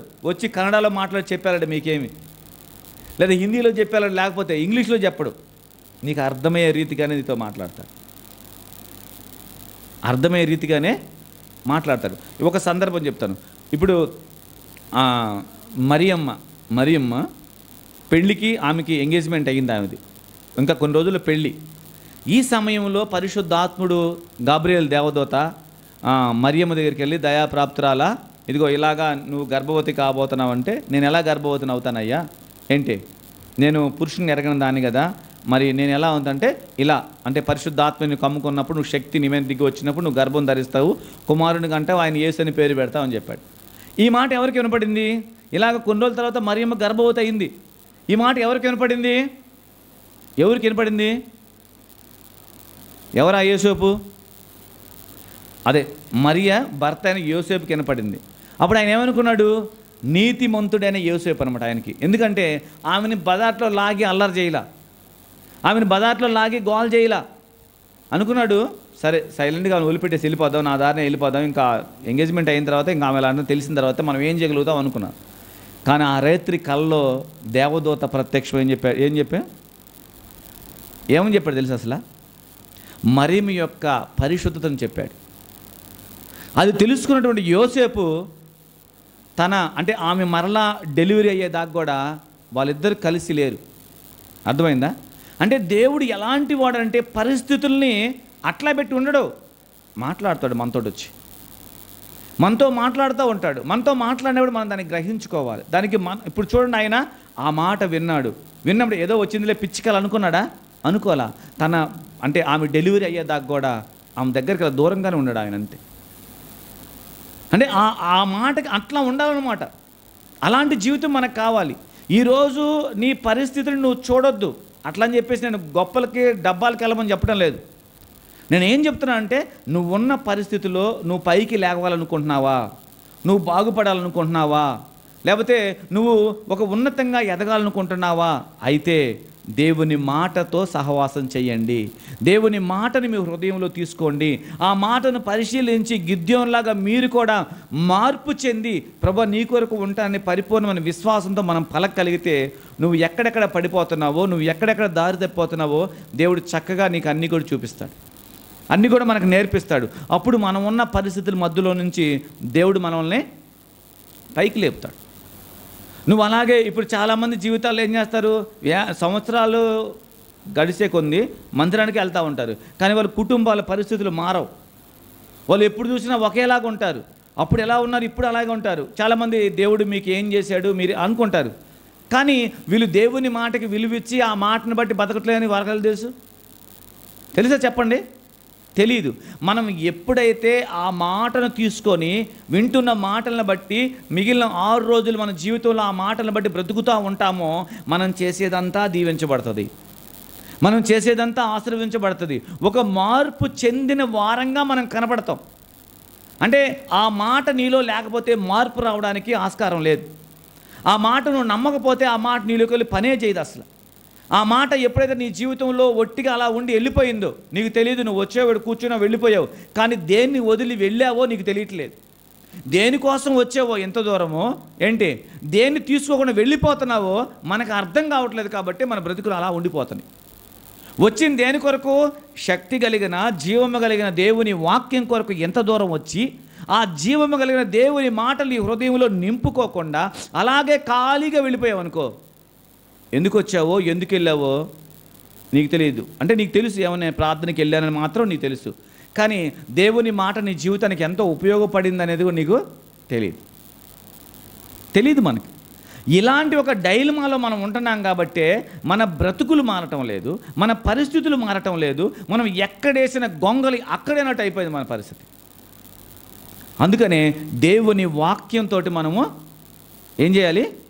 సహవాసం చేయాలి. దేవుని వాక్యాన్ని పట్టుకొని అడగాలి, ప్రభువా ఈ పరిస్థితి ఏంటి పరిస్థితి, మార్చండి ప్రభువా, ఏం చేయమంటావు, ఎలాగ వెళ్ళమంటావు అని ప్రభు దగ్గర మనం పదే పదే ప్రార్థన చేస్తాం అనుకోండి, ఆయనకి ఒక చక్కని దారి చూపిస్తాడు, ఒక మార్గాన్ని నీకు ఏర్పాటు చేస్తాడు. ఆ మార్గంలో నీకు విజయం కలుగుతుంది. ఆ విజయం కలిగిన తర్వాత అలాగ మనం ఇంకా ప్రతిసారి ఆ దేవుని మాట కావాలి, దేవుడు ఈ మాట చెప్పాడంటే అది నెరవేర్చబడుతుంది. సో కాబట్టి నేను దేని గురించి ఆలోచించాల్సిన అవసరం లేదు. సమూయేలు అమ్మ పేరు ఏం పేరు? అక్క అక్క ఏం పేరా? అన్న ఎవరన్నా? ఏం పేరు సమూయేలు అమ్మ పేరు? అన్న అన్న అన్న కాదు, హన్న. ఏంటి నేను అదే అన్నాగా నీకు అర్థం కాలేదంటావా? హన్నా దేవుని సందులోని ప్రార్థన చేసినప్పుడు ఏలి ఏం చెప్పాడు? అమ్మ నువ్వు భయపడిబాకమ్మా, మెదడు ఖచ్చితంగా దేవుడు నీకు కుమారుని ఇస్తాడని చెప్పాడు కదా. తర్వాత ఆమె ఆ మాట నమ్మి ఇంటికి ఏం చేసింది? ఆ రోజు నుంచి ఏడవటం మానేసింది. ఆ రోజు నుండి ఏడవటమే మానేసింది. ఇంకా ఎవరు ఎన్ని అనుకున్నా కానీ నాకేం భయం లేదు, దేవుడు మాట ఇచ్చేసాడు నాకు, ఇంక నేను దాని గురించి ఆలోచించాల్సిన అవసరమే లేదు. వాళ్ళ తోడుకోళ్ళు వచ్చి పదే పదే అంతములా మాట్లాడుతున్నా కానీ అనుకోవే నీ పాటకు నువ్వు అనుకో, ఆల్రెడీ దేవుడు నాకు మాట ఇచ్చేసాడు. ఇక్కడ దేవుడు నాకు మాట ఇచ్చేసాడు కాబట్టి ఇక నేను అంటే ఆమె విశ్వాసం చూడండి, ఆమె ఎలా ఉందో చూడండి. అంతకుముందు దేవుని మందిరానికి వెళ్తారా అంటే నేను రాను, ఆడికి వచ్చిన కానీ అన్ని తలకా నొప్పులు, అంతా ఇబ్బంది, వచ్చిన వాళ్ళందరూ పిల్లలేరని అడుగుతూ ఉంటారు, ఇలా అలా అన్ని రోజు వాళ్ళ తోడుకోట్లు పెట్టి టార్చర్ తట్టుకోలేక బాధపడే ఆమె మరి అప్పుడు ఎందుకని బాధపడడం లేదు? అది కూడా మనకు అర్థం కాలేదు, అది కూడా మనకు తెలియట్లేదు. అంటే వాళ్ళు ఎంతగా దేవుని నోట నుంచి వచ్చిన మాటకి విలువిచ్చి బ్రతికారో మనం కూడా అలాగ ఉండాలంటే దేవుడు మనకు నేర్పిస్తున్నాడు. ఇప్పుడు మనకున్నటువంటి బాగా ఉండేటువంటి ఆలోచన ఏంటి? ఒక పరిస్థితి రాగానే నువ్వని చూసుకుంటావు, లేదా నేను ఎట్లా చేయాలని ఆలోచన చేసుకుంటావు, ఇంకోటి అని వెతుకుతూ ఉంటావు. ఊరంతా వెతికి సైలెంట్ కూర్చున్నప్పుడు అప్పుడు అనిపించింది దేవుడు దయగలిగిన వాడు కాబట్టి అరే ప్రార్థన చేయొచ్చు కదరా నువ్వు. అన్ని ప్రయత్నాలు చేసిన తర్వాత అంటే దేవుడు మన ఎడ్ల అంటే కాసుకొని ఉంటాడు, కనీసం ఇప్పుడన్నా నన్ను అడుగుతాడేమో, కనీసం మనం ఏదైనా హెల్ప్ చేద్దాము, ఏంటి కొంచెం మనం సహాయం చేద్దామని దేవుడు మనకెళ్ళి చూస్తూ ఉంటే మనమేమన్నా వెళ్ళి అడుగుతాం, ఫోన్ చేసి టక్కున ఫోన్ చేసి అన్న ఒక 50,000 ఉంటే ఇవ్వన్నాను, వాడి దగ్గర ఉండి కూడా లేవంటాడు, ఉంచుకొని కూడా లేవంటాడు. తర్వాత అయిపోయింది, మళ్ళీ దారిలో ఎవరైనా కనపడతారు, అన్న మళ్ళీ ఇస్తాను ఒక 50,000 ఉంటే ఇవ్వను అంటే లేవు అని చెప్తారు. అందరు లేవు అంటానే ఉంటారు. అప్పుడు నువ్వు అంటావు, అప్పుడు ఎవరు అంటారు నేను దేవుడికి ప్రార్థన చేస్తున్నాను కానీ అసలు నాకేం అర్థం కావట్లేదు, నా బ్రతికే మారటం లేదు, నా జీవితం అంతా అయోమయంగా ఉంది, అసలు ఏంటని నువ్వు ప్రశ్న వేసుకుంటావు. ఇలా జరగడానికి కారణం ఏంటిది? ఇలా జరగడానికి మీ జీవిత కారణం ఏంటో మీరు చెప్పండి. అంటే దేవుని మాటకు మనము విలువ ఇవ్వకపోవటమే, ఆ మాట నీకు వినపడినా కానీ పట్టించుకోకపోవటమే. మనం ఒక మనిషి ముందు ఒక మాట మాట్లాడితే వాడు ఇప్పుడు నేను పిలుస్తున్నాను రే అంటున్నాను, వాడు అటు వెళ్ళిపోతున్నాడు, నాకెంత కోపం ఉండిద్ది. నేను పిలుస్తున్నా కానీ నా మాటకి లోపడటం లేదు. రే గుంటుందిరా పడతావురా, ముందు పడతావురా, వెనక మనిషి ఒక మాట వినపడుతున్నా నాకు తెలిసినంత మాత్రం కళ్ళు లేవని మనం ముందుకు వెళ్ళిపోతాం, ఆ గుంటలో పడిపోతాం. కానీ దేవుడు మరలా వచ్చి మనల్ని పైకి లేపుతాడు. ఎంత ప్రేమో, అందుకే మనం ఈరోజు ఇలా ఉన్నాం. కాబట్టి ఈరోజు నీ పరిస్థితి మారటానికి దేవుని వాక్యం నీకుంది. నువ్వు ఏ పరిస్థితుల మధ్యలో ఉన్న వాక్యాన్ని పట్టుకొని నిలబడు. దేవుడు మనల్ని ఎప్పుడు కూడా సిగ్గుపరిచేట్టు చేయడు. ఎప్పుడు కూడా నీ తల కిందకు దించాల్సిన అవసరం లేనే లేదు. అలా కాకుండా ఆ వాక్యంతో మనం ఎలాంటి సంబంధం లేకుండా మీ మందిరానికి రావటం కూడా వేస్టే. మందిరానికి రావటం కూడా అవసరం లేదు, మీరు రావాల్సిన అవసరమే లేదు. ఎందుకంటే మిమ్మల్ని బట్టి, నన్ను బట్టే కదా దేవుని నామం అవమానపరచబడుతుంది. దేవుడి పేరు చెప్పుకొని, దేవుని మందిరానికి వెళ్తామని చెప్పుకొని, నా దేవుడు గొప్ప అని చెప్పి, నా దేవుడు ఇదని చెప్పి, నా దేవుడు అదని చెప్పేసి అసలు నీ జీవితంలో ఏం కనపడకపోతే అర్థం ఏంటి? ఈరోజు ఎవరు ఏ మాట చెప్పినా నమ్మి మోసపోతున్నామంటే అర్థం ఏంటి? ఈ మాట నీ జీవితానికి లేదు. కాబట్టి మీరు వింటున్న ప్రతి మాట మిమ్మల్ని బ్రతికించిద్ది, మీకు జీవమయ్యిద్ది, మీరున్న పరిస్థితుల్లో మిమ్మల్ని లేపి నిలబెట్టగలుగుతుంది. ఎప్పుడు అంటే ఆ మాటని మనము నమ్మాలి, ఆ మాట కొరకు మనం ఎదురు చూడాలి. ఆ మాటలో నీ పరిస్థితులను బట్టి ఆ మాటతో మాట్లాడాలి. నువ్వు దేవుడు నాకు ఈ మాట ఇచ్చాడు, నేను భయపడాల్సిన అవసరం లేదు అని పరిస్థితితో నువ్వు మాట్లాడుతూ ఉన్నప్పుడు, ఆ పరిస్థితి నీ జీవితానికి వచ్చినప్పుడు నువ్వు భయపడిపోకుండా, కంగారు పడిపోకుండా, తొందరపడిపోకుండా, వేరే వేరే నిర్ణయాలు తీసుకోకుండా కొంచెం నిలబడి ఉంటే, అక్కడ కొంచెం నిలబడి ఉంటే నువ్వు కష్టపడుతుంటే దేవుడు చూడలేడు, నువ్వు ఇబ్బంది పడుతుంటే దేవుడు చూడలేడు. నీకు ఏదో ఒక విధంగా సహాయం చేసి ఆ పరిస్థితిలోంచి ఆయన బయటికి తీసుకుని వెళ్తాడు. అందుకే ఆయన ఏం చెప్పాడు? అరణ్యములో నిన్ను నేను అణిచి, ఇది దేవుడి వలన బ్రతకగలుగుతారు మనుషులని నిరూపించడానికి, తెలియచేయడానికే ఆయన వాళ్ళని అరణ్యంలో 40 సంవత్సరాలు నడిపించానని చెప్పాను. ఈరోజు మీరు గుర్తుపెట్టుకోండి, ఇంకా నేను ముగించేసేస్తున్నాను. నీ పరిస్థితి మారాలి అంటే మనం కష్టపడాలి, వద్దని నేను అంటలేదు. కానీ ఆ కష్టము నీ సమస్యను తీర్చలేదు. అలాగనుకుంటే కష్టపడే వాళ్ళందరూ ధనవంతులు కావాలి. ఎంతమంది కష్టపడి ధనవంతులుగా మారారు మీరు చెప్పండి. ఈరోజు మన పరిస్థితిని మార్చడానికి దేవుని మాట నీ నోట ఉండాలి. ఎప్పుడు నీ పరిస్థితితో మాట్లాడాలి. నీకున్న పరిస్థితులు అన్నింటిలో కూడా దేవుడు, మళ్ళీ మీరు ఇంకోటి అనుకునేవారు, దేవుడు మాట ఇవ్వకుండా మీరేం దాని గురించి తొందరపడొద్దు. దేవుడు మాట ఇవ్వాలి, ముందు చెప్పాలి ఆయన మనకి, ఒక మాట ఇవ్వాలి ఆయన. ఆ మాట ఇచ్చిన తర్వాత ఆ మాటను పట్టుకుని మనం నడుస్తూ ఉండాలి.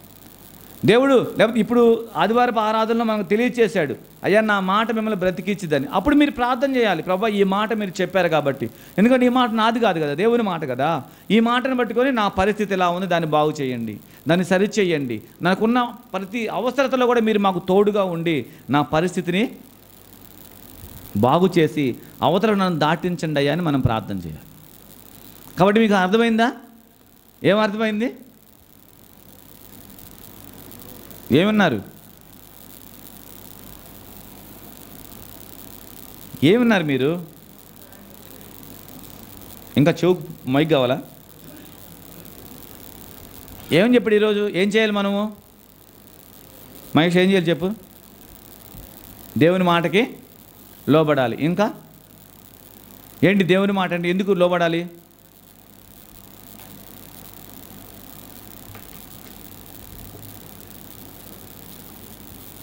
ఈరోజు మనకున్న పరిస్థితులు ఏవైనా కానీ, మీరు చదువుకునే వాళ్ళైనా, పనిచేసే వాళ్ళమైనా, మనం ఎవరమైనా కానీ, దేవుడు మనల్ని గొప్ప చేయడానికి, దేవుడు మన జీవితంలో మనల్ని ఆశీర్వాదకరంగా ఉంచడానికి కొన్ని మాటలు పలుకుతున్నప్పుడు ఆ మాటలు మనం పట్టుకొని, ఆ మాటలు ప్రభు మా జీవితంలో నెరవేర్చండి అని మనం అడుగుతూ ఉండాలి.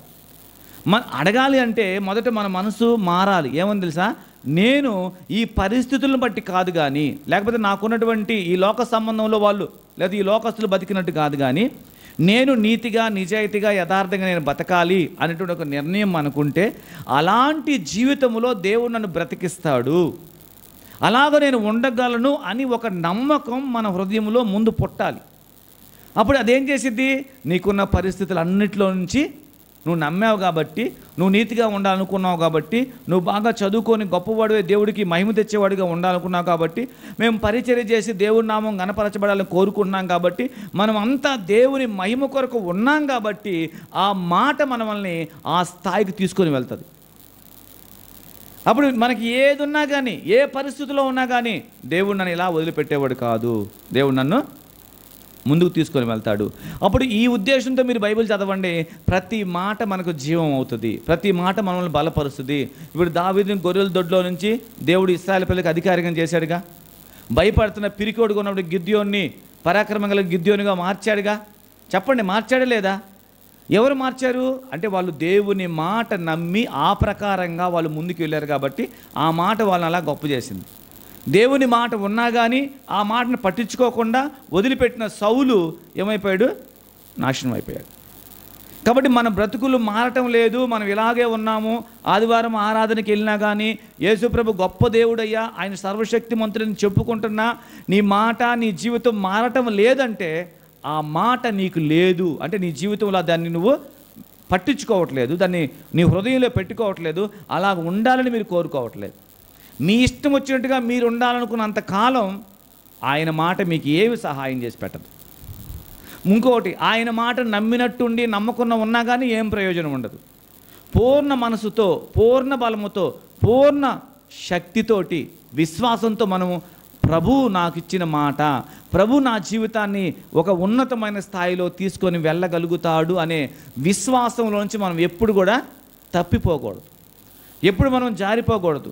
దేవుని మాట అనేది కేవలం ఏదో దీనిలో రాసి పెట్టారు అదే అనుకోబాకండి. ఏమనుకోవాలి? ఆ మాట నన్ను బ్రతికించిద్ది, నాలో ఉన్న లోపాలన్నింటినీ సరిచేసిద్ది, నాకు ఒక ఉన్నతమైన స్థాయినిచ్చిద్ది. కాబట్టి అలాంటి మాటని ప్రతిరోజు నా జీవితంలో నేను ఏం చేసుకోవాలి? దాంతో నడుస్తూ ఉండాలి, దాన్ని నా జీవితంలో ప్రతిరోజు ధ్యానించుకుంటూ ఉండాలి. ప్రతిరోజు ఆ మాటనే, ఆ గీతమే నేను ఉండాలని చూసుకోవాలి. చాలా ఉన్నాయి అన్నమాట, రెఫరెన్స్ చాలా ఉంటాయి. ఇప్పుడు సొలొమోనుకు చెప్తాడు, మందిరాన్ని కట్టాడు, ఆయన కడుతున్నాడు. నువ్వు మందిరం కట్టాం కదా అని చెప్పేసి నేను రేపొద్దున నేను సంకరం ఎత్తుకోను. అర్థమైందా? ఇంత పెద్ద మందిరము ఎవరు కట్టలేదు, నేను ఒక్కనే కట్టే, నువ్వు కట్టొచ్చు చూసే జనాలకి, కానీ నా ఆజ్ఞలు గైకొనలుగా నువ్వు కానీ పాటించకపోతే తీసి అవతల పడేస్తానని చెప్పాడు. బిలాము ఒక వ్యక్తిని శపిస్తే శపించబడే అధికారం ఇచ్చాడు దేవుడికి, కానీ దేవుడి మాట వినకపోతే నేను తీసి బయటపడేస్తానని చెప్పాడు. అర్థమైందా? దేవుడు ఒక మాట ఇచ్చాడంటే ఆ మాటకి మనం విలువిచ్చి దాని ప్రకారంగా మనం ఉన్నంతకాలం మనం గొప్పగానే ఉంటాం. నువ్వు బాగా ఎదిగి పైకి వెళ్ళిన తర్వాత రాజుల చరిత్రలు అవే ఉంటాయి. వాళ్ళు ఎదిగి గొప్ప వాళ్ళు అయిన తర్వాత దేవుని మాటకి విలువకపోతే తీసి మరల వేరే రాజ్యానికి దాసులు చేసి పడేశాడు దేవుడు. మనల్ని కూడా అంతే. మనం ఎంతకాలము దేవుని మాటను బట్టి బతుకుతూ, అంటే ఆయన ఆజ్ఞలు పాటిస్తూ, ఆయన నోట వచ్చే మాటను మనం హైలైట్ చేసుకుంటూ అలా ఉండటానికి నువ్వు ముందుకు వెళ్తూ ఉంటావో రోజు రోజుకు నువ్వు ఎదుగుతూనే ఉంటావు.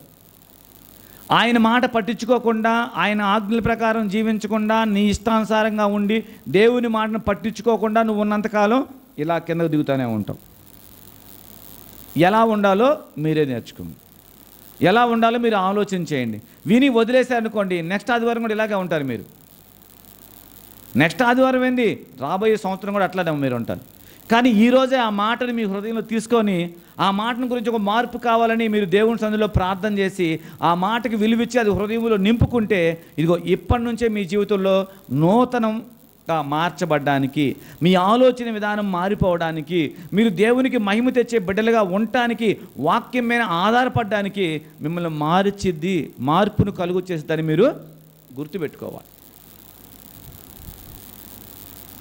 చాలా ఉంటే కదా చాలా అంటారు. అసలు అన్నీ అయిపోయింది, ఖాళీయే కదా మొత్తం. ఇప్పుడు ఖాళీయే కదా, ఖాళీయే ఫుల్లా? ఫుల్లేనా? 4 మాటలు చెప్పు. ఫుల్ అయితే 4 మాటలు చెప్పు. మైకుంటే చెప్తావా? నీకైనా గుర్తున్నాయా? మీకు గుర్తున్నాయి ఏమైనా మాటలు ఉన్నాయా? మీకు గుర్తున్నాయా? నా జవట్లో మీరు దేవుడికి చెప్తున్నారు, ఉంటే ఉండేని చెప్పండి, లేకపోతే లేవని చెప్పండి. మీ మనసులో ఉన్నాయా మాటలు? ఉన్నాయి కదా. ఒక్కరు గట్టిగా నోటితో చెప్పట్లేదు ఉన్నాయి అని. ఉన్నాయి. మరి రేపు వచ్చే వారం మార్పు కనపడాలి నాకు. మార్పు అంటే ఎలాంటి మార్పుతో వస్తారో చూద్దాం. ఎలాగా మారి మీరు ఎట్లాగా మా జీవితంలో మేము దేవుని వాక్యానికి విలువించే వారంగా ఉన్నాము. దేవుని మాట నన్ను కట్టిద్ది. నేను మా వాడి గురించి చెప్తాను, నాకు అర్థమైంది. కొన్ని రోజులు మేము చూస్తున్నాను, నేను గమనిస్తున్నాను. మనోడు చెప్పబోయి లెగుతున్నాడు, ప్రార్థన చేస్తున్నాడు, బైబిల్ చదువుతున్నాడు. ఏంటి అర్థమైందా? దెబ్బ పడిందిరా మనోడు మీద అనుకున్నాను నేను. కొంచెం తగిలింది, ఎఫెక్ట్ తగిలింది అనిపించింది నాకు. తగలాలి ప్రతి ఒక్కరికి. మనకు అర్థం అవ్వాలి దేవుడు మన కొరకు ఎందుకు ఇలా ఎందుకు ఈ మాటలు చెప్తారంటే మనల్ని బాగు చేయడానికే. రోజు బైబిల్ చదవని ఎందుకు చెప్తారు మీకంటే ఆ మాట మేము మీకు జీవమై మీ మార్గంలో తోడై ఎక్కడ మిమ్మల్ని పడిపోనీయకుండా నిలబెట్టి ఒక ఉన్నతమైనటువంటి వాళ్ళుగా మార్చాలని. మీరు అనుకోవచ్చు తల్లిదండ్రులు ఎలాంటి ఉద్దేశం చెప్తారు, మా పిల్లలు బాగుండాలని ఉద్దేశం చెప్పవచ్చు.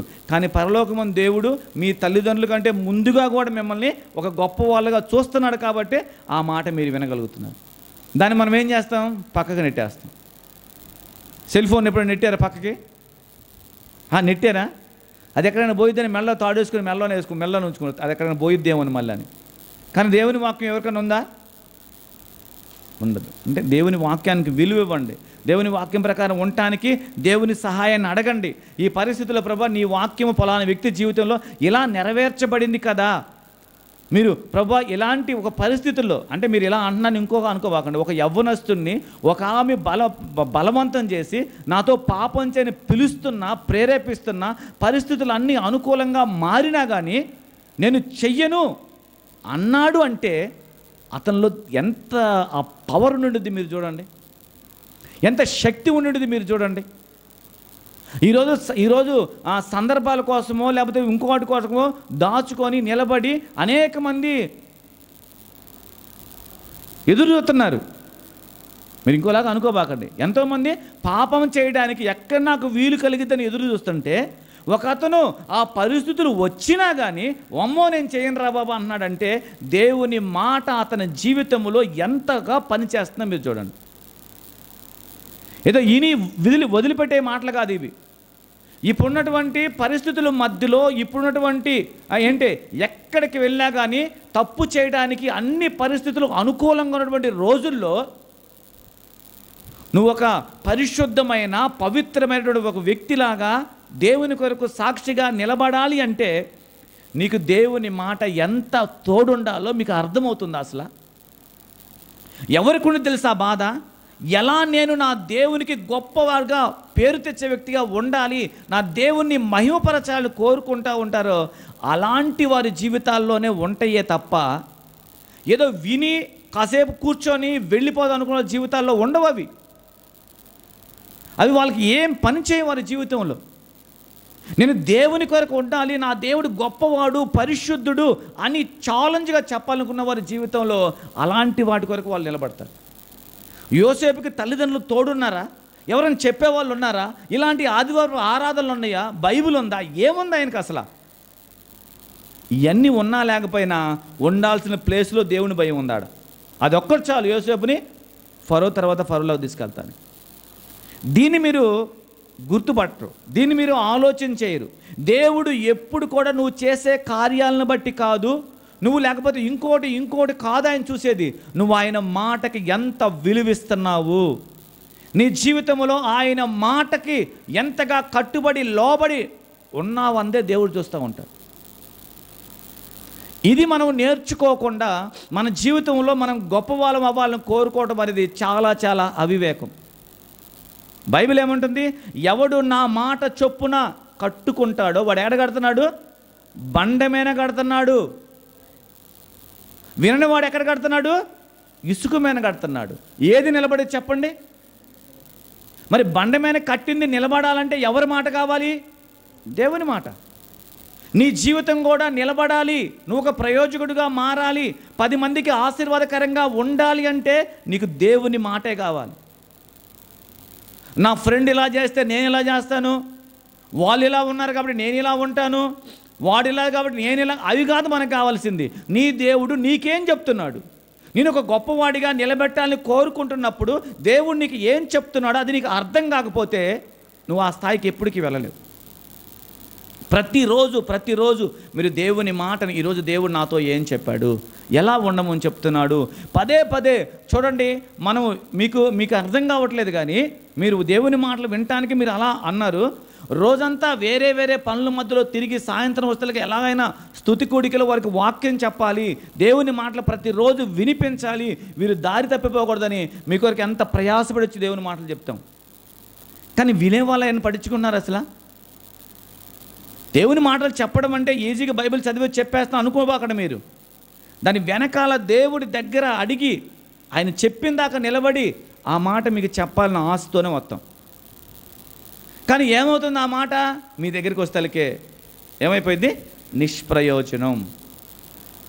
నిష్ప్రయోజనం. వాళ్ళు అలాగే చెప్తారు, లేదా వాళ్ళ మాటలతో మనకెందుకు, మనం ఏం చేయాలో అది చేసుకోవాలి.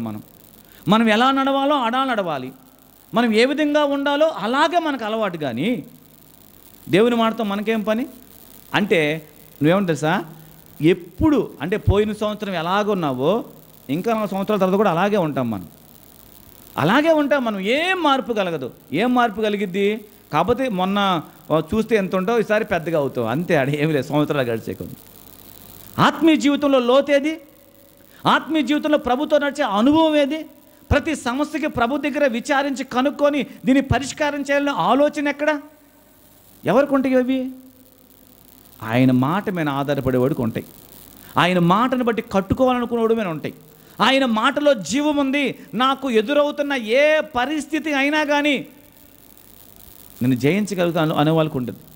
ఇశ్రాయేలు పిల్లలకి ఏం చెప్పాడు? ఐగుప్తికి వచ్చినటువంటి ఏ తెగులు కూడా మీకు రాదు అని చెప్పాడు. ఏ తెగులు మీకు రాదు, ఏ రోగం రాదు, మిమ్మల్ని స్వస్థపరిచే యెహోవా నేనేనని చెప్పాడు. ఎప్పుడు ఆయన స్వస్థపరిచే యెహోవాగా ఉంటాడు?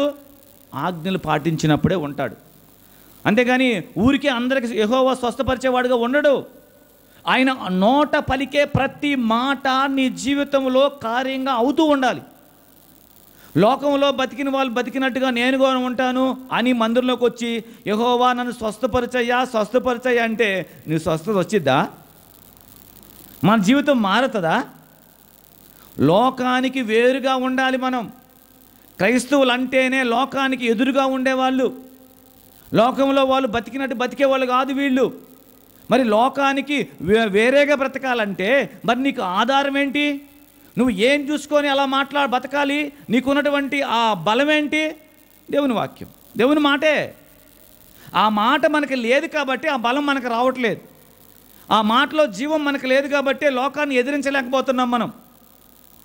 అంటే మన కళ్ళ ముందు కనపడే వాటికి మనం కాంప్రమైజ్ అయిపోయి వాటినే పట్టుకొని వాటి కొరకే మనం కూడా పరిగెత్తుతున్నామే కానీ ఆ జీవం కొరకు మనం ఎదురు చూస్తున్నామా? ఉండవు ఇవేంటి మనకి. ఎందుకంటే మనకు అర్థం కావట్లేదు. నలుగురితో దారి, వాడు గుడికి మనం మందిరానికి, అంతే తేడా. వాళ్ళు గుడికి మనం మందిరానికి. అప్పుడేమన్నా టెంకాయ కొట్టి కడ్డీలు లిగించేవాళ్ళం. ఇప్పుడేమన్నా బైబిల్ కూర్చొని కాసేపు కూర్చొని ముందుకు వెనకబడి దానికి గుద్దుకొని దీనికి గుద్దుకొని లేచి వెళ్తూ ఉన్నాం మనం. అదే కదా మంది. పాత నిబంధనలో ఉన్నటువంటి భక్తులు నోరు తెరిచి ప్రార్థిస్తే దేవుడు నేను ఉన్నానని చెప్పాడు. మరి ఇప్పుడు ఎక్కడ కనపడవే అవి? ఎక్కడ కనపడవే? ఎందుకంటే ఆయన మాట నిరర్థకమైపోతుంది.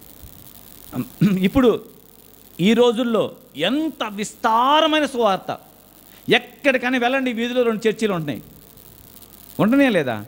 కానీ ఒక్కల బ్రతుకులు కూడా బాగోలేవు, ఒక్కల జీవితాలు కూడా సరిగలేవు. ఎందుకంటే మార్చే వాక్యానికి వాళ్ళు అవకాశం ఇస్తే కదా, మార్చే వాక్యాన్ని హృదయంలో తీసుకుంటే కదా, మార్చే ఆ మాటకి లోబడి ఉంటేనే కదా. ఈ తప్పు చెయ్యొద్దని దేవుడు చెప్పాడు, నేను చెయ్యను అని నీకై నువ్వు నిర్ణయించుకొని నువ్వు ఉండదాకా ఆ తప్పుని నువ్వు వేధిస్తానే ఉండిద్ది. నీకు కోరిక ఉంది, ఆ కోరిక తీరాలి. కోరిక తీరేదాకా అపవాది నీ భుజాల మీదే ఉంటాడు వాడు. నీ కోరిక అనేది నీలో లేదనుకో, వాడు నీ దగ్గరికి ఎందుకు వస్తాడు? వస్తాడా? రాడు. మనకి ఏదో కోరిక, అది కావాలో ఇది కావాలో లేదా ప్రభువు నాకు ఇస్తాడు అనుకుంటాం, కానీ మన ప్రయత్నం మనం స్టార్ట్ చేస్తాం. ఇలాంటి పరిస్థితుల్లో మనం ఉన్నప్పుడు మన పరిస్థితులు మారవు. మనం ఎన్ని రోజులు ప్రభుతో నడిచినా కానీ మనం ఒక సాక్ష్యాన్ని కలిగిన వాళ్ళంగా మనం ఉండలేము. ఎందుకంటే సాక్ష్యం నీలో ఉండాలంటే లోపల ఆ మాట నీకు ఉండాలి, ఆధారమై ఉండాలి. ఈ లోకంలో ఒక వ్యక్తి గొప్ప ధనవంతుడు అన్నాడంటే అర్థం ఏంటి? అతనికి ధనం బాగా ఉంది కాబట్టి. ఈ లోకంలో నువ్వు ఒక దేవుని సాక్షి అంటే ఏ పరిస్థితుల మధ్యలోనైనా కానీ, ఏది ఏమైపోయినా కానీ నేను దేవుని కొరకు సాక్షిగా ఉండే జీవితాన్ని జీవించాలి అంటే నీకు దేవుని మాట ఒక పునాది అయి ఉండాలి. దాని మీద నువ్వు నిలబడితే నీకు భయం ఉండదు. బైబిల్ ఏమంటే, ఎవని మనసు నా పైన ఆనుకొని ఉండిద్దో వాణ్ణి నేను పూర్ణ శాంతము కలిగిన వాడినిగా నేను చేస్తానని చెప్పాడు దేవుడు. వాడికి ఇంకా ఇది లేదు అది లేదు ఇవన్నీ ఉండవు వాడికి. ఎందుకంటే వాడు మనసు డైరెక్ట్ దేవునికి ఆనుకుంది వెళ్ళి. సమస్తం సృష్టించిన దేవునికి అంకితం అయిపోయింది మనసు, ఆనుకుంది. అంటే మనసు ఆయన ఆనుకోవడం అంటే అర్థం ఏంటి? దేవుడు నాకున్నాడు రా బాబు, ఇంకా నాకు భయం ఏంటి?